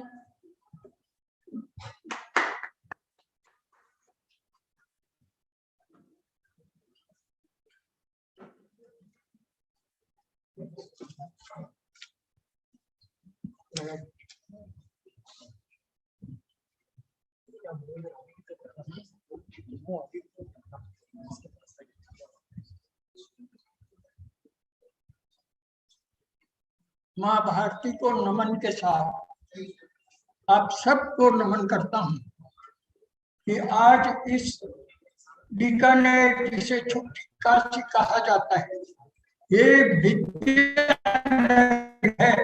केवल भुजिया मिश्री पापड़ के लिए तो प्रसिद्ध है ही, लेकिन उसके अतिरिक्त ये विद्या नगरी है और प्राच्य विद्या संस्थान यहाँ पर होना अपने आप में बहुत महत्वपूर्ण है, क्योंकि बीकानेर में अभी डॉक्टर गिरिजा शंकर जी ने कितनी धात्रीय है उसका कितना अपने विशद वर्णन अपने सामने रखा है कि यहाँ जैन उपास्यों में जो संग्रह है, पांडुलिपियां हैं, ग्रंथ हैं, वो बहुत महत्वपूर्ण है।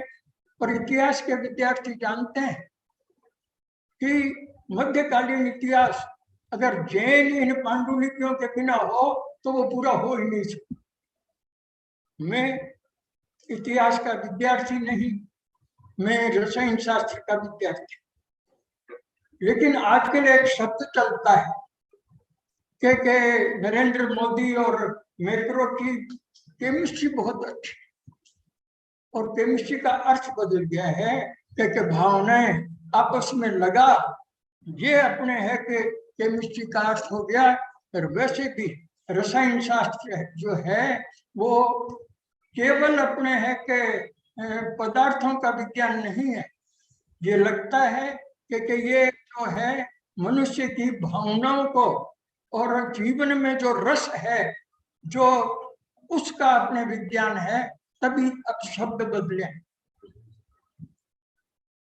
मेरा सौभाग्य है क्योंकि मैं तो रसायन शास्त्र का विद्यार्थी, ये राज्य विद्या संस्थान के वरिष्ठ जो अपने है कि नितिन गोयल एक युवा, इनके अंदर उत्साह है कि मैं एक जवान के रूप में ऐसा योगदान कर सकूं। क्योंकि सरकारी नौकरी में हम जानते हैं कि लोग केवल, माफ करेंगे मैं भी सरकारी नौकरी ही रहा, कि हम केवल ये समझते हैं कि हम वेतन भोगी कर्मचारी। लेकिन जो व्यक्ति इस सेवा में, राजस्थान सरकार की सेवा में आता है या किसी भी सरकारी सेवा में आता है, अगर वो अपने आप को केवल वेतन भोगी नहीं समझता बल्कि एक कार्यकर्ता समझता है, तो वो बहुत कुछ कर सकता है। क्योंकि यह साधन बहुत, आज जो अपने तकनीक का उपयोग करके जो कुछ अनुपलब्ध था, बहुत मुश्किल से उपलब्ध हो पाता था, वो सारा साहित्य, पांडुलिपियां आज हमारे सामने सहज उपलब्ध है। आज उसके उपयोग करने की आवश्यकता। और ये जो अपने है, मैंने सुना तो है, पढ़ा भी है, लिखा नहीं है इस संबंध में, लेकिन ये जो श्रृंखला प्रारंभ की है उसका बड़ा अच्छा परिणाम आएगा। क्योंकि हम यहाँ बैठे हुए थोड़े लोग हो सकते हैं, उसमें इतिहास और शोध में रुचि करने वाले कुछ लोग भी हैं, उनके लिए तो उपयोगी है, लेकिन देश विदेश में जो बैठे हैं उनको भी इसका लाभ मिल रहा है। आज ये तकनीक का अपने है उपयोग करने की, अपने है कि इनका उत्साह जो है, इनकी जो टीम है, उनको मैं बहुत धन्यवाद देना चाहता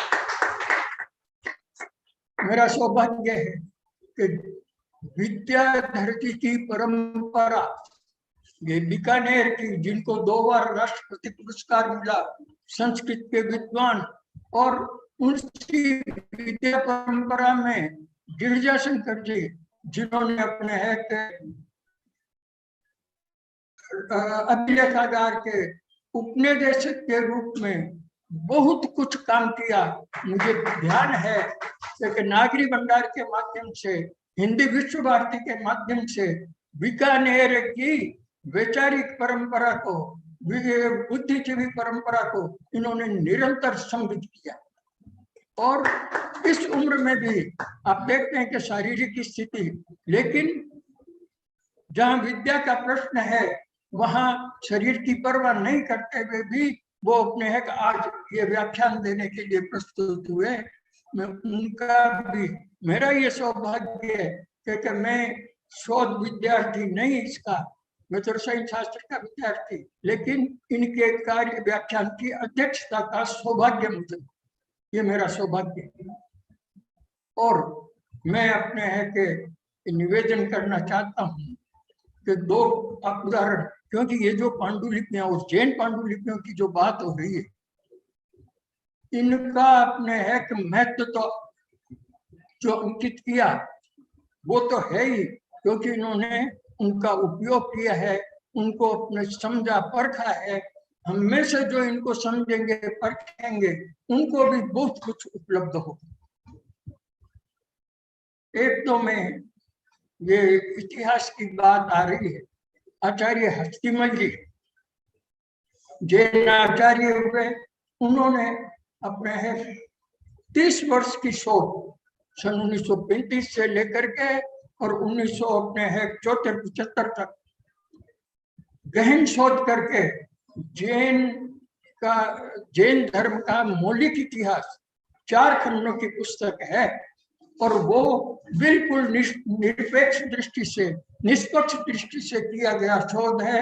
और उन्होंने अहमदाबाद के, जैसलमेर, बीकानेर, बड़ौदा विश्वविद्यालय, पाटन, सब जगह के अपने है कि ग्रंथागारों में अपने है अध्ययन करके वर्षों तक, क्यों कि ये हमारे यहाँ आचार्यों की एक परंपरा है लेखन की।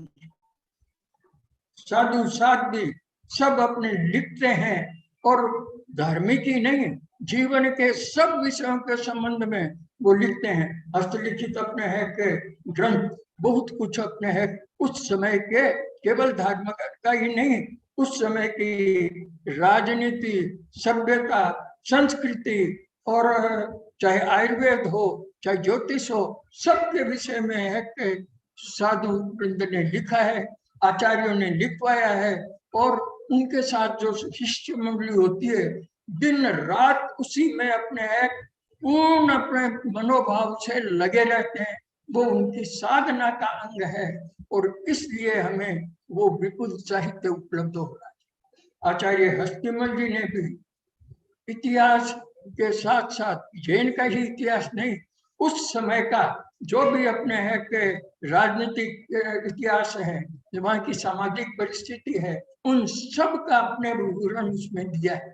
तो वो पुस्तक जो है शोध करने वाले और इतिहास की कई कड़ियां जो कि उन्होंने उनको जोड़ा है, और वो उसका आधार सारी पांडुलिपियां रही है, गहन अध्ययन रहा। इसी तरह से गिरिजा शंकर जी को ध्यान है, इन्होंने वहाँ सेवाएं भी दी है। जैन विश्व भारती में वहाँ अपने है संग्रह है, उनको संरक्षित करने के लिए आपने बहुत कुछ काम किया। और आज भी जैन विश्व भारती में जो कार्य हो रहा है, आचार्य तुलसी के अपने वाचना प्रमुखत्व में जो अपने है आत्माओं का संपादन हुआ, मैं उसका एक साक्षी रहा कि वर्षों तक आचार्य महाप्रज्ञ, आचार्य तुलसी और अनेक संतों ने दिन रात लग करके जो अध्ययन किया। जर्मन विद्वान आए थे एल्सडॉर्फ, और उन्होंने देख के कहा था कि अक्सर ये आरोप लगता है कि आचार्य लोग जो अपने है कि ग्रंथों का निर्माण करते हैं केवल सांप्रदायिक अपने आग्रह उसमें होता है। उन्होंने कहा कि आगम का जो अपने है कि संपादन आचार्य जैन विश्व भारती में इन संत मुनियों ने किया है वो बिल्कुल निष्पक्ष है, निरपेक्ष। तो मैं ये निवेदन कर रहा हूँ कि इन आचार्यों साधु वृंद ने जो काम किया, जो कर रहे हैं, उसका समाज बहुत ऋणी।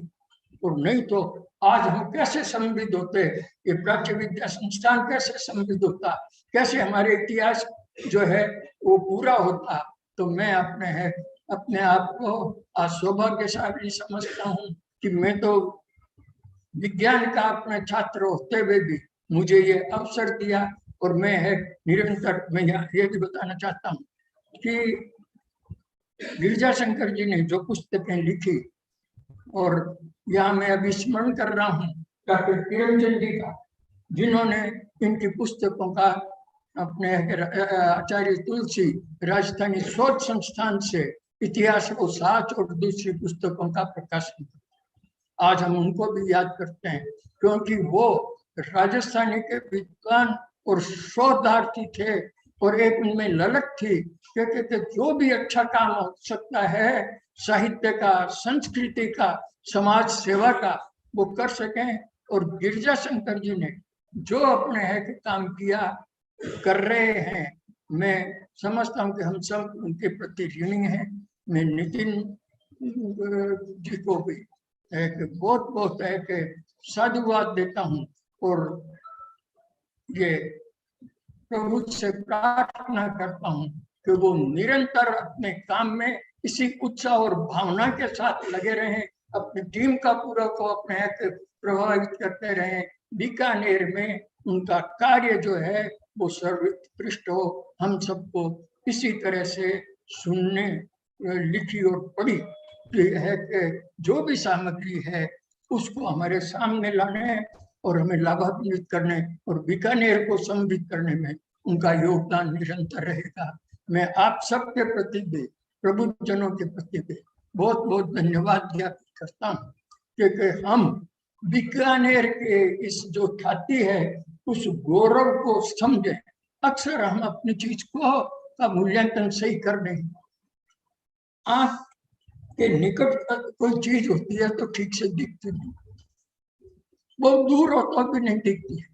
एक कहते हैं list distance of distinct vision, के स्पष्ट देखने के लिए एक निश्चित दूरी जो होती है। और हमारी मुश्किल यह होती है कि हम अपनी ही चीज को, जैसे अभी डॉक्टर बबीता ने प्रश्न उठाया था कि हमें अपने गौरव के प्रति अपने एक तरह से हीन भावना पैदा की हुई कि भारत तो कुछ नहीं है, भारत बहुत कुछ है। आज ये भाव जागृत हो रहा है और हम जब अपने पुरातन को देखेंगे, हमारे इतिहास को देखेंगे, उसको नए सिरे से जांचेंगे तो हमें लगेगा कि हम बहुत कुछ हैं, बहुत कुछ कर सकते हैं। और इन शुभकामनाओं के साथ आप सबका धन्यवाद।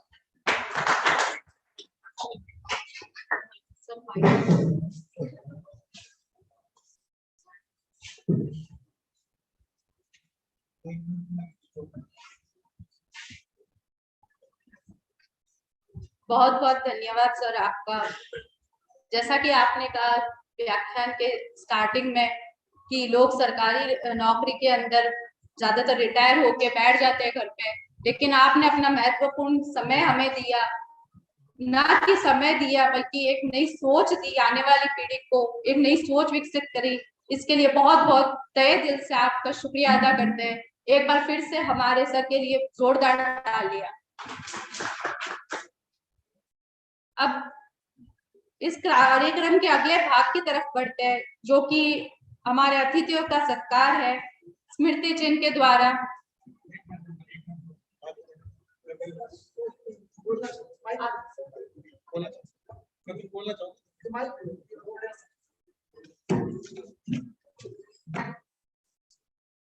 माँ सरस्वती के चरणों में वंदन।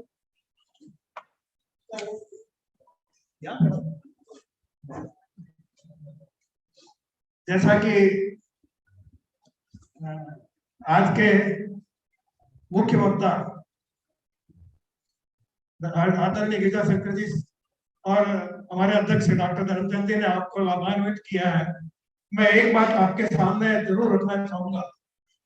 ये जो ग्रंथ है जितने भी, उन सब में सबसे ज्यादा ग्रंथ अगर किसी ने दिए हैं तो मोती चंद जी का नाम लिखा हुआ है, परंतु उसके बारे में मेरे को जहां तक ज्ञान है ये सारे के सारे यतीशूदन चंद जी के उपासरे से आए हुए हैं, जिनके वो ट्रस्टी रहे हैं। उसके बाद अगर सबसे ज्यादा ग्रंथ किसी ने दिए हैं तो महोपाध्याय जयचंद जी की तरफ से दिए गए 6880 के आसपास, और हमारे बीच उनके ही वंशज श्री गोवर्धन जी हमारे बीच में उपस्थित है। मैं चाहूंगा कि वो यहाँ सामने आए ताकि आप लोगों को भी पता लगे कि इन्होंने निस्वार्थ भाव से इनके परिवार ने यहाँ ग्रंथ दिए हैं। आदरणीय गोवर्धन जी थे। इस परिवार ने अभी इनके पास में बहुत सारी लाइब्रेरी थी, वो सारी की सारी लाइब्रेरी आचार्य तुलसी के जो लाइब्रेरी है वहाँ इन्होंने डोनेट कर दी। ये है गोवर्धन जी जो जयचंद जी के पोते हैं और यतिपाल चंद जी जिनके द्वारा ये ग्रंथ दिया गया, और मैं निमित्त बना उसमें, मैं प्रेरक बना, और मुझे गर्व है कि आज हमारे बीच में गोवर्धन जी उपस्थित हैं। हमें उनका भी स्वागत करना चाहिए। आज में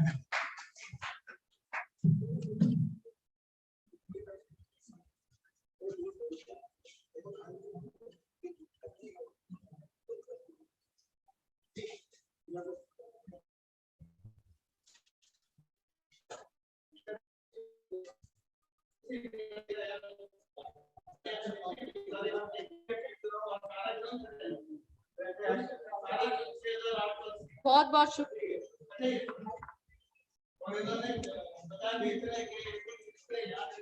बहुत बहुत धन्यवाद सर, हमको सर के बारे में बताएं।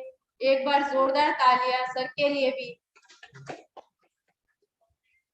अब हम कार्यक्रम के अगले भाग की तरफ बढ़ते हैं, जो कि हमारे अतिथियों का सत्कार स्मृति चिन्ह द्वारा किया जाना चाहिए। स्मृति चिन्ह उन प्रतिष्ठित व्यक्ति या संस्थाओं को दिया जाता है जिन्होंने उपलब्धियां हासिल कर न केवल अपने तक महदूद रखी, बल्कि समाज में भी अहम योगदान दिया। तो अब मैं कमल रंगा जी से निवेदन करूंगी कि वे मुख्य वक्ता डॉक्टर गिरिजा शंकर जी को स्मृति चिन्ह प्रदान करें।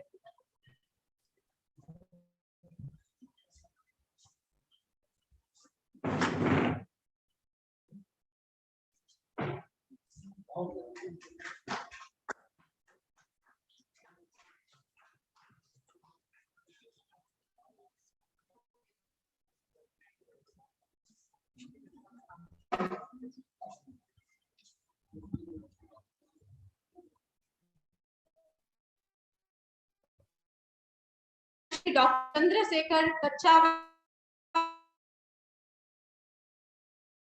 स्मृति चिन्ह प्रदान करें।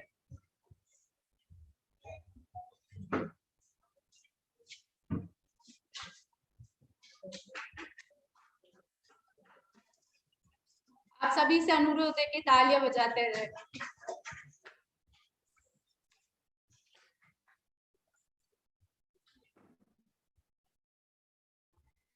आज के इस कार्यक्रम के सफल आयोजन के पश्चात अतः मैं इस कार्यक्रम में उपस्थित सभी श्रोतागण सह आयोजक को आभार व्यक्त करने हेतु आमंत्रित करूंगी कार्यक्रम के आयोजक डॉक्टर नितिन गोयल सर को। सर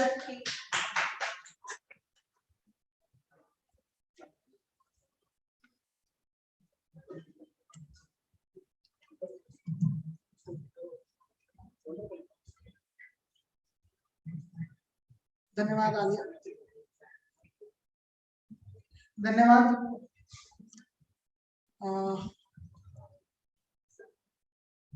मैं सबसे पहले तो आप लोगों को बताऊं कि शायद ये पहली बार हुआ होगा ऐसा कि इस ऑनलाइन आयोजन के अंदर हमारे साथ रशिया से भी लोग जुड़े हुए हैं।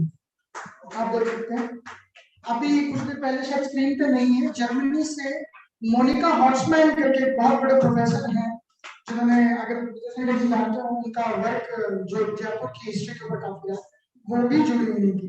देखिए ये ऑनलाइन की ताकत है।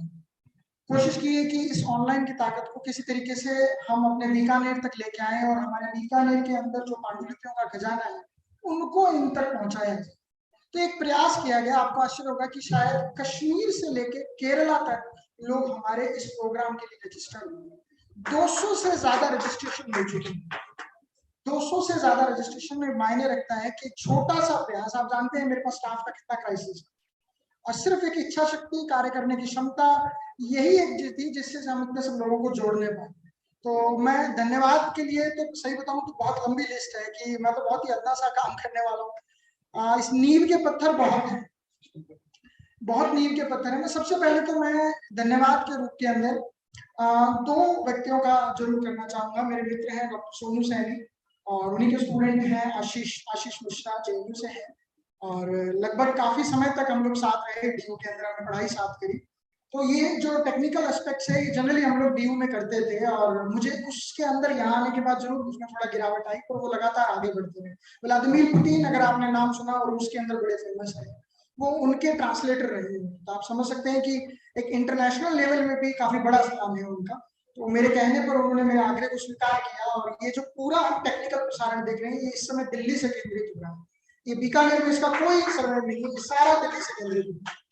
सो मैं सबसे पहले तो डॉक्टर सोनू सैनी और आशीष जी का धन्यवाद देना चाहूंगा। देखिए सब कोई भी कार्य जो होता है वो जमीनी हकीकत के लिए बहुत बड़े मजबूत तरह से ही संपन्न हो पाता है।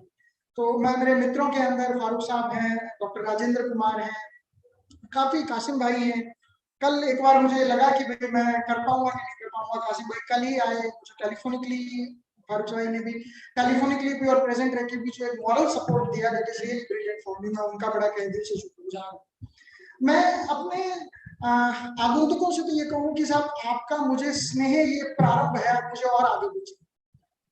कमल जी, अजय स्वर्णकार जी, कोरी साहब, आदरणीय सुखाराम जी, बबीता मैम, महेंद्र जैन जी, शायद मैं जितना नाम लूं कम है, भोजक जी, हमारे मित्र राजशेखर जी, व्यास जी, और भी ऑनलाइन से बहुत लोग जुड़े हैं। मैं एक और धन्यवाद देना चाहूंगा, जिस संस्थान से प्रारंभ में बीकानेर में आया था लगभग 2006 के अंदर भी, हाँ मैं उनके बारे में बताना चाहूंगा कि आर्काइव से हमारे काफी सदस्य पुराने जुड़े हैं।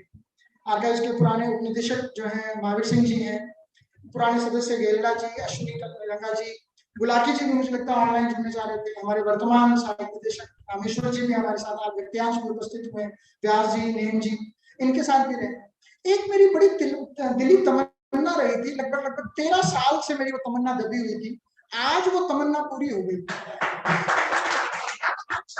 आप लोगों को आश्चर्य होगा कि आर्काइव्स के अंदर एक बहुत पुराने नाम रहे हैं डॉक्टर जेके जैन, जिन्होंने इस आर्काइव्स की और इस बिल्डिंग की भी आधारशिला रखी थी। हमारे साथ में ऑनलाइन जुड़े हुए आप देख सकते हैं तस्वीर। जेके जैन साहब हाथ हिला रहे हैं अपना। जेके जैन साहब एक इंटरनेशनल पर्सनालिटी है। वो आज तक के राजस्थान के इतिहास में पहले हैं कि he had directorship of this Rajasthan प्राचीन विद्या प्रतिष्ठान एंड आर्काइव्स हाउस, और इंटरनेशनल काउंसिल ऑफ आर्काइव्स यानी पेरिस से भी उनका लगातार लिंक रहा, और इंडियन हिस्टोरिकल रिकॉर्ड कमीशन अभी तक आयोजित हुई है तो इनके कार्यकाल में ही आयोजित हुई। जितनी भी डिस्क्रिप्टिव लिस्ट आज आप देख रहे हैं वो सब इनके कार्यकाल की बनी हुई है। आपको ये जानकर मुझे हमेशा रहा कि मैं शायद कभी मिल पाऊं, मैं नेशनल आर्काइव्स में भी रहा, देश के कई आर्काइव्स में काम करने का मौका मिला मुझे, परंतु मैं इनके अक्स के लिए हमेशा ही एक प्रकार से प्यासा ही रहा, और आज इन्होंने अपनी उपस्थिति दर्शन देके एक पूर्ति दे दी। मैं चाहूंगा जैन साहब को कि फ्यूचर में जैन साहब आप हमसे जुड़े और आपका आशीर्वाद हम पर बना रहे। और ये मेरे लिए भी बड़ा गर्व का विषय है। आर्काइव्स के बाकी काफी सदस्य यहाँ पे आज ऑफलाइन उपस्थित हैं। आर्काइव्स के वर्तमान असिस्टेंट डायरेक्टर रामेश्वर वर्मा जी भी हैं, वो भी आपको देख पा रहे हैं। काफी लोग हैं जिन्होंने जैन साहब के साथ काम किया और आज उपस्थित हैं। तो धन्यवाद की श्रृंखला में मैं 3 ऐसे जो बड़े गुड नाम हैं लेकिन उनका काम बड़ा इम्पोर्टेंट है। पहले एनसीसी, देखिए सब लोग वर्दी में आए, समाज के प्रति उनका दृष्टिकोण कितना है, ये एनसीसी के सब स्टूडेंट हैं। मैं खुद स्काउट का एक राष्ट्रपति पुरस्कार विद्यार्थी हूँ और बीकानेर में मैंने काम किया, स्काउट के 2 छात्र भी रहे हैं। एमजीएस यूनिवर्सिटी से न केवल शिक्षक गण भी, सीमा जी, कप्तान साहब, ये भी जुड़े हमारे साथ, बल्कि काफी स्टूडेंट्स भी, आलिया जो हमारे आज एंकर के रूप में आलिया नाम है। देखिए मेरी एक हमेशा से ये इच्छा रही कि 2 लोगों का संयुक्त होना बहुत जरूरी है, एक स्टैब्लिश सीनियर पर्सन्स और दूसरे जो युवा है। जब स्टैब्लिश से कोई चीज निकल कर युवाओं तक आएगी ना, तभी अगली जनरेशन डेवलप होगी। तो इसके लिए मेरी हमेशा से, चाहे अकादमी में रहा, आर्काइव्स में रहूं, चाहे RORI में, मैंने हमेशा ये कोशिश करी है कि युवाओं को भी उतना ही लाभ मिल पाए उन अनुभवों का जो हमें सीनियर्स लोग हैं, हमारे स्टैब्लिश लोग हैं, जो उनको प्रोवाइड कर सके, उनसे कुछ सीख सके। तो एक माध्यम की, एक सेतु की जरूरत थी जो बनने की कोशिश करी।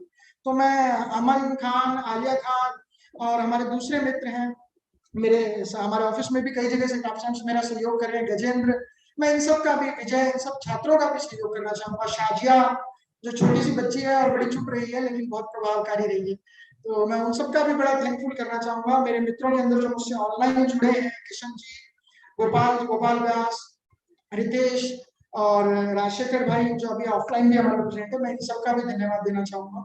गेला जी और जितने भी हमारे सदस्य हैं, व्यास जी, मैं शायद कहना ना पाऊं, पर ये मैं समझिएगा कि मेरे उद्गार में कोई कमी है, मैं आंतरिक रूप से आपका बहुत ऋणी हूँ।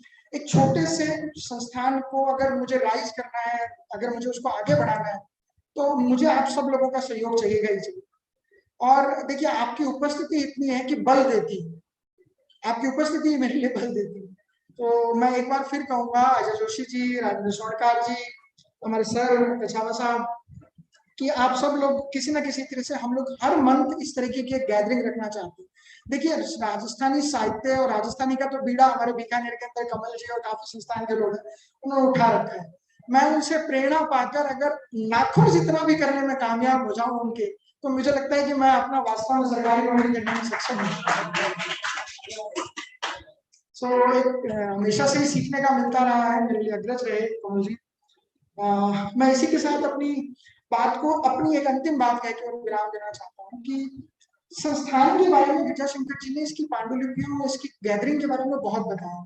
एक एस्पेक्ट और है, मेरे आने के बाद मैंने कोशिश करी कि मैं समस्त संस्थान की जितनी भी आपको बुक्स दिख रही है, ये सब डिजिटाइज, मतलब कैटलॉग बन चुकी, किसी भी व्यक्ति को आने पर यहाँ मिल जाएगा। 2009 से 11 के बीच के अंदर इस संस्थान की हर पांडुलिपि डिजिटाइज हो चुकी है। देखिए, ये संस्थान बीकानेर का प्रथम संस्थान है जिसने डिजिटाइजेशन का काम संपन्न किया। देश का है या नहीं, ये आप देख लीजिए, ये बात कहूंगा, परंतु बीकानेर का है ये मैं कंफर्म हूँ, ये ऑन द पेपर रिकॉर्ड है। लेकिन एक मैं ये चीज और कहना चाहूँ कि हमारी कोशिश रही कि हम कैसे न किसी तरीके से ज्यादा स्टूडेंट्स को एंटाइज करें, ऑफिस में लाइब्रेरी के द्वारा अर्न करें। मेरे ऑफिस स्टाफ के अंदर बजरंग जी हैं, फारूक भाई हैं, शराफत जी हैं, बहुत कम अनुभवी हैं, मैं जानता हूँ कम पढ़े लिखे हैं, लेकिन वास्तव में वो अपना एड़ी चोटी का जोर लगाते हैं चीजों को डेवलप करने। कोरोना काल में संस्थान तो क्या, राज्य सरकारों तक की आय बढ़ी है, लेकिन मैं आपको एक ऐसा आश्चर्य बता रहा हूं कि इस संस्थान जिसके आज आप साक्षियां बढ़े, इसकी 3 गुना आय, इसकी आय 3 गुना बढ़ी है। आप आश्चर्य करेंगे, हमारा स्कॉलर का रेशियो भी बढ़ा है। कोरोना काल में जब 12 में से 2-2.5 महीने ऑफिस लॉक रहा, उस टाइम भी हम बढ़ाने में कामयाब हुए। तो ये एक बहुत बड़ी चीज है, ये लगातार सतत प्रयासों के फलस्वरूप ही संभव हो सकता है। और प्रयास मैं अकेला नहीं करता, सभी लोग मिलकर करते हैं, मैं सिर्फ उनको गाइडेंस देता हूं। तो मेरा इतना ही कहना है कि इसी गाइडेंस, इसी प्रयास के हिस्सा में ही हम लोग आगे बढ़ रहे हैं। और बदानी साहब का दिशा निर्देश हमें पिछले कई सालों से मिल रहा है। हमने पिछले 2-3 प्रोग्राम किए, वो दोनों ही बदानी साहब की गाइडेंस में। पहले 100 years ऑफ हड़प्पा एक्सकवेशन के ऊपर यहाँ प्रोग्राम इसी लाइब्रेरी में हुआ। 2-3 हमने एग्जीबिशन लगाई, रेस की एग्जीबिशन, रेस के सेमिनार्स को उसके अंदर हमने लगाए, दोनों बार हमें मौका दिया गया। तो मैं ये चाहूंगा कि हम किसी न किसी तरीके से और अधिक बढ़ पाए। महेंद्र जैन जी मुझसे पहले मिले और उन्होंने बताया कि साहब हमारे यहाँ की जो गैदरिंग है, इनको कॉन्ट्रीब्यूट करने में मेरा इतना ये योगदान रहा। तो हम लोग खुद गवर्नमेंट, कई बार ऐसा होता है हमें ही नहीं पता होता कि हमारे ऑफिस के अंदर ओल्ड चीज क्या है। उषा जी ने भी मुझे बीच में बताया, उषा जी हमसे ऑनलाइन जुड़ी हुई है, कृष्णलाल जी भी जुड़े हुए हैं, ये इस ऑफिस के पूर्व रहे हुए हैं इसी पद के ऊपर, जिन्होंने मुझे गाइड किया। सो मैं ओवरऑल इतना ही कहूंगा कि मैं एक बहुत छोटा सा सामान्य हिस्सा हूँ जो आप लोगों के सहयोग से, साथ से ही इसको आगे बढ़े। और देखिए, आलिजा बीकानेर, मस्ताना बीकानेर तो तब होगा जब इस आकाश गंगा में, देखिए बहुत से इंस्टीट्यूट हैं हमारे इस बीकानेर के अंदर, रतन बिहारी पार्क है के अंदर इंस्टीट्यूट बना हुआ है, हमारे यहाँ पर है, आर्काइव्स है, एकेडमी है, ये तो गवर्नमेंट के इंस्टीट्यूट है, म्यूजियम है। इसके अलावा नॉन गवर्नमेंटल इंस्टीट्यूट भी, लालगढ़ लाइब्रेरी भी बहुत है। ये सब तब बढ़ पाएंगे जब हम सब लोग थोड़ा थोड़ा करके इनके अंदर जो रजा बचा है उसको सामने लाने में कामयाब होंगे, आम जनता, स्टूडेंट तक पहुंचा पाएंगे। और ये उसी का ही एक प्रयास है कि हमने सुनी लिखी पढ़ी श्रृंखला दी। इस सुनी लिखी पढ़ी श्रृंखला के तहत सुनना, लिखना और पढ़ना तीनों हम लोग चाहते हैं। मुझे महसूस हुआ कि जो लैंग्वेज है भैयों की और इन सबकी, वो काफी हद तक खत्म होती जा रही है। पढ़ने वाले नहीं, मुट्ठी भर भी लोग नहीं, मुट्ठी पर बहुत ज्यादा बता, तो उसको रिवाइव करना बहुत जरूरी है। उसको भी हम वर्कशॉप के माध्यम से लेके आना चाहते हैं। इंटरनेशनल स्तर पर भी देखा, मोनिका जी जुड़ी हुई थी, मोनिका जी का मैन्युस्क्रिप्ट पेज पे बहुत काम है, तो मोनिका जी को भी किसी तरीके से हम उनके लाभ का भी लाभ जर्मनी से भारत में बीकानेर के अंदर लाना चाहते हैं। सो मैं इतनी बात कहकर अपनी बात को विराम देना चाहूंगा। और मैं आप सब लोगों का तहे दिल से शुक्रगुजार हूँ कि आपने यहाँ उपस्थित होकर, सुखाराम जी ने और हम सबसे उपस्थित होकर एक प्रकार से जो मुझे सपोर्ट दिया है, मुझे जो सहारा दिया है, मैं ये चाहूंगा कि मुझ पर बना रहे। Before we end up, I want to like to introduce my friend Sumit ji. Sumit Sharma एक बड़ा बढ़ता हुआ नाम है, खबर अपडेट और इन सब चैनल के नाम से बीकानेर को नेशनल लेवल पे ले जाने का उन्होंने जो बीड़ा उठाया, मैं दिल्ली में भी उनसे रहा। तो उसी श्रृंखला में कुछ समय पहले सुमित जी ने ड्यूरिंग कोरोना आवर्स खत्म होने के बाद गिरजा शंकर जी का एक इंटरव्यू किया, जिसके अंदर उन्होंने ओवरऑल, देखिए गिरजा शंकर जी में मैं कभी कभी कहता हूँ ये हमारे कोमल कोठारी, एक अपने आप के अंदर काफी सारे इन्होंने एक्सपीरियंसेस गेन किए। मैंने मुझे बताया कि जब इंस्टीट्यूट बन रहा था तो ये आई विटनेस अकाउंट थी, जेके जैन साहब आई विटनेस अकाउंट रहे हैं। तो मैं इसी चीज के लिए कहूंगा कि सुमित ने एक छोटा सा एक इंटरव्यू क्रिएट किया है, वो हम लोगों ने प्रोजेक्टर और सब इसीलिए डेवलप किया है कि उसको भी दिखा सके। तो आप लोगों का नाश्ता, एक छोटी सी भेंट जो हमारी तरफ से फूड है, अल्पाहार है, वो हम इसी हॉल में ले लेते हैं। और सुमित जी के द्वारा बनाई हुई एक इंटरव्यू श्रृंखला है, वो भी आप सब लोगों के सामने। मैं सुमित जी से आग्रह करूंगा कि एक बार प्लीज आए और प्लीज इसको स्टार्ट करवाएं, ताकि सब लोग आए हुए वो देख सकें इस चीज को। मैं इसी के साथ अपनी बात रखता हूँ। हमारे कार्यक्रम के अध्यक्ष महोदय डिस्टिन साहब और मुख्य वक्ता डॉक्टर गीताशंकर जी का भी बहुत बहुत आभार। धन्यवाद।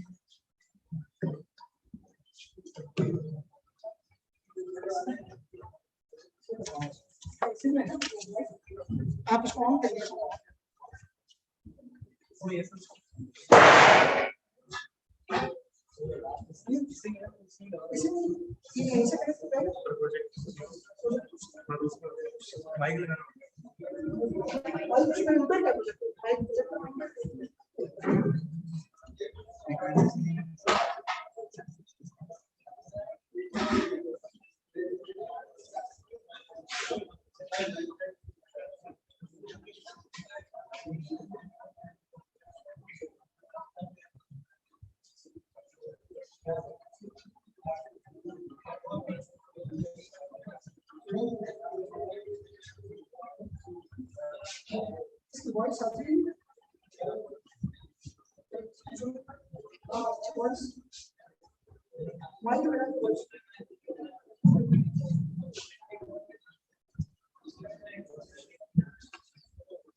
हेलो,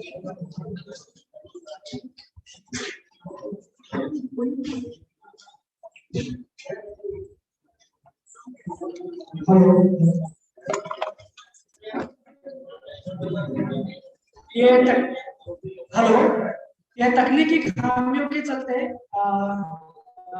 बहुत अच्छा इंटरव्यू था।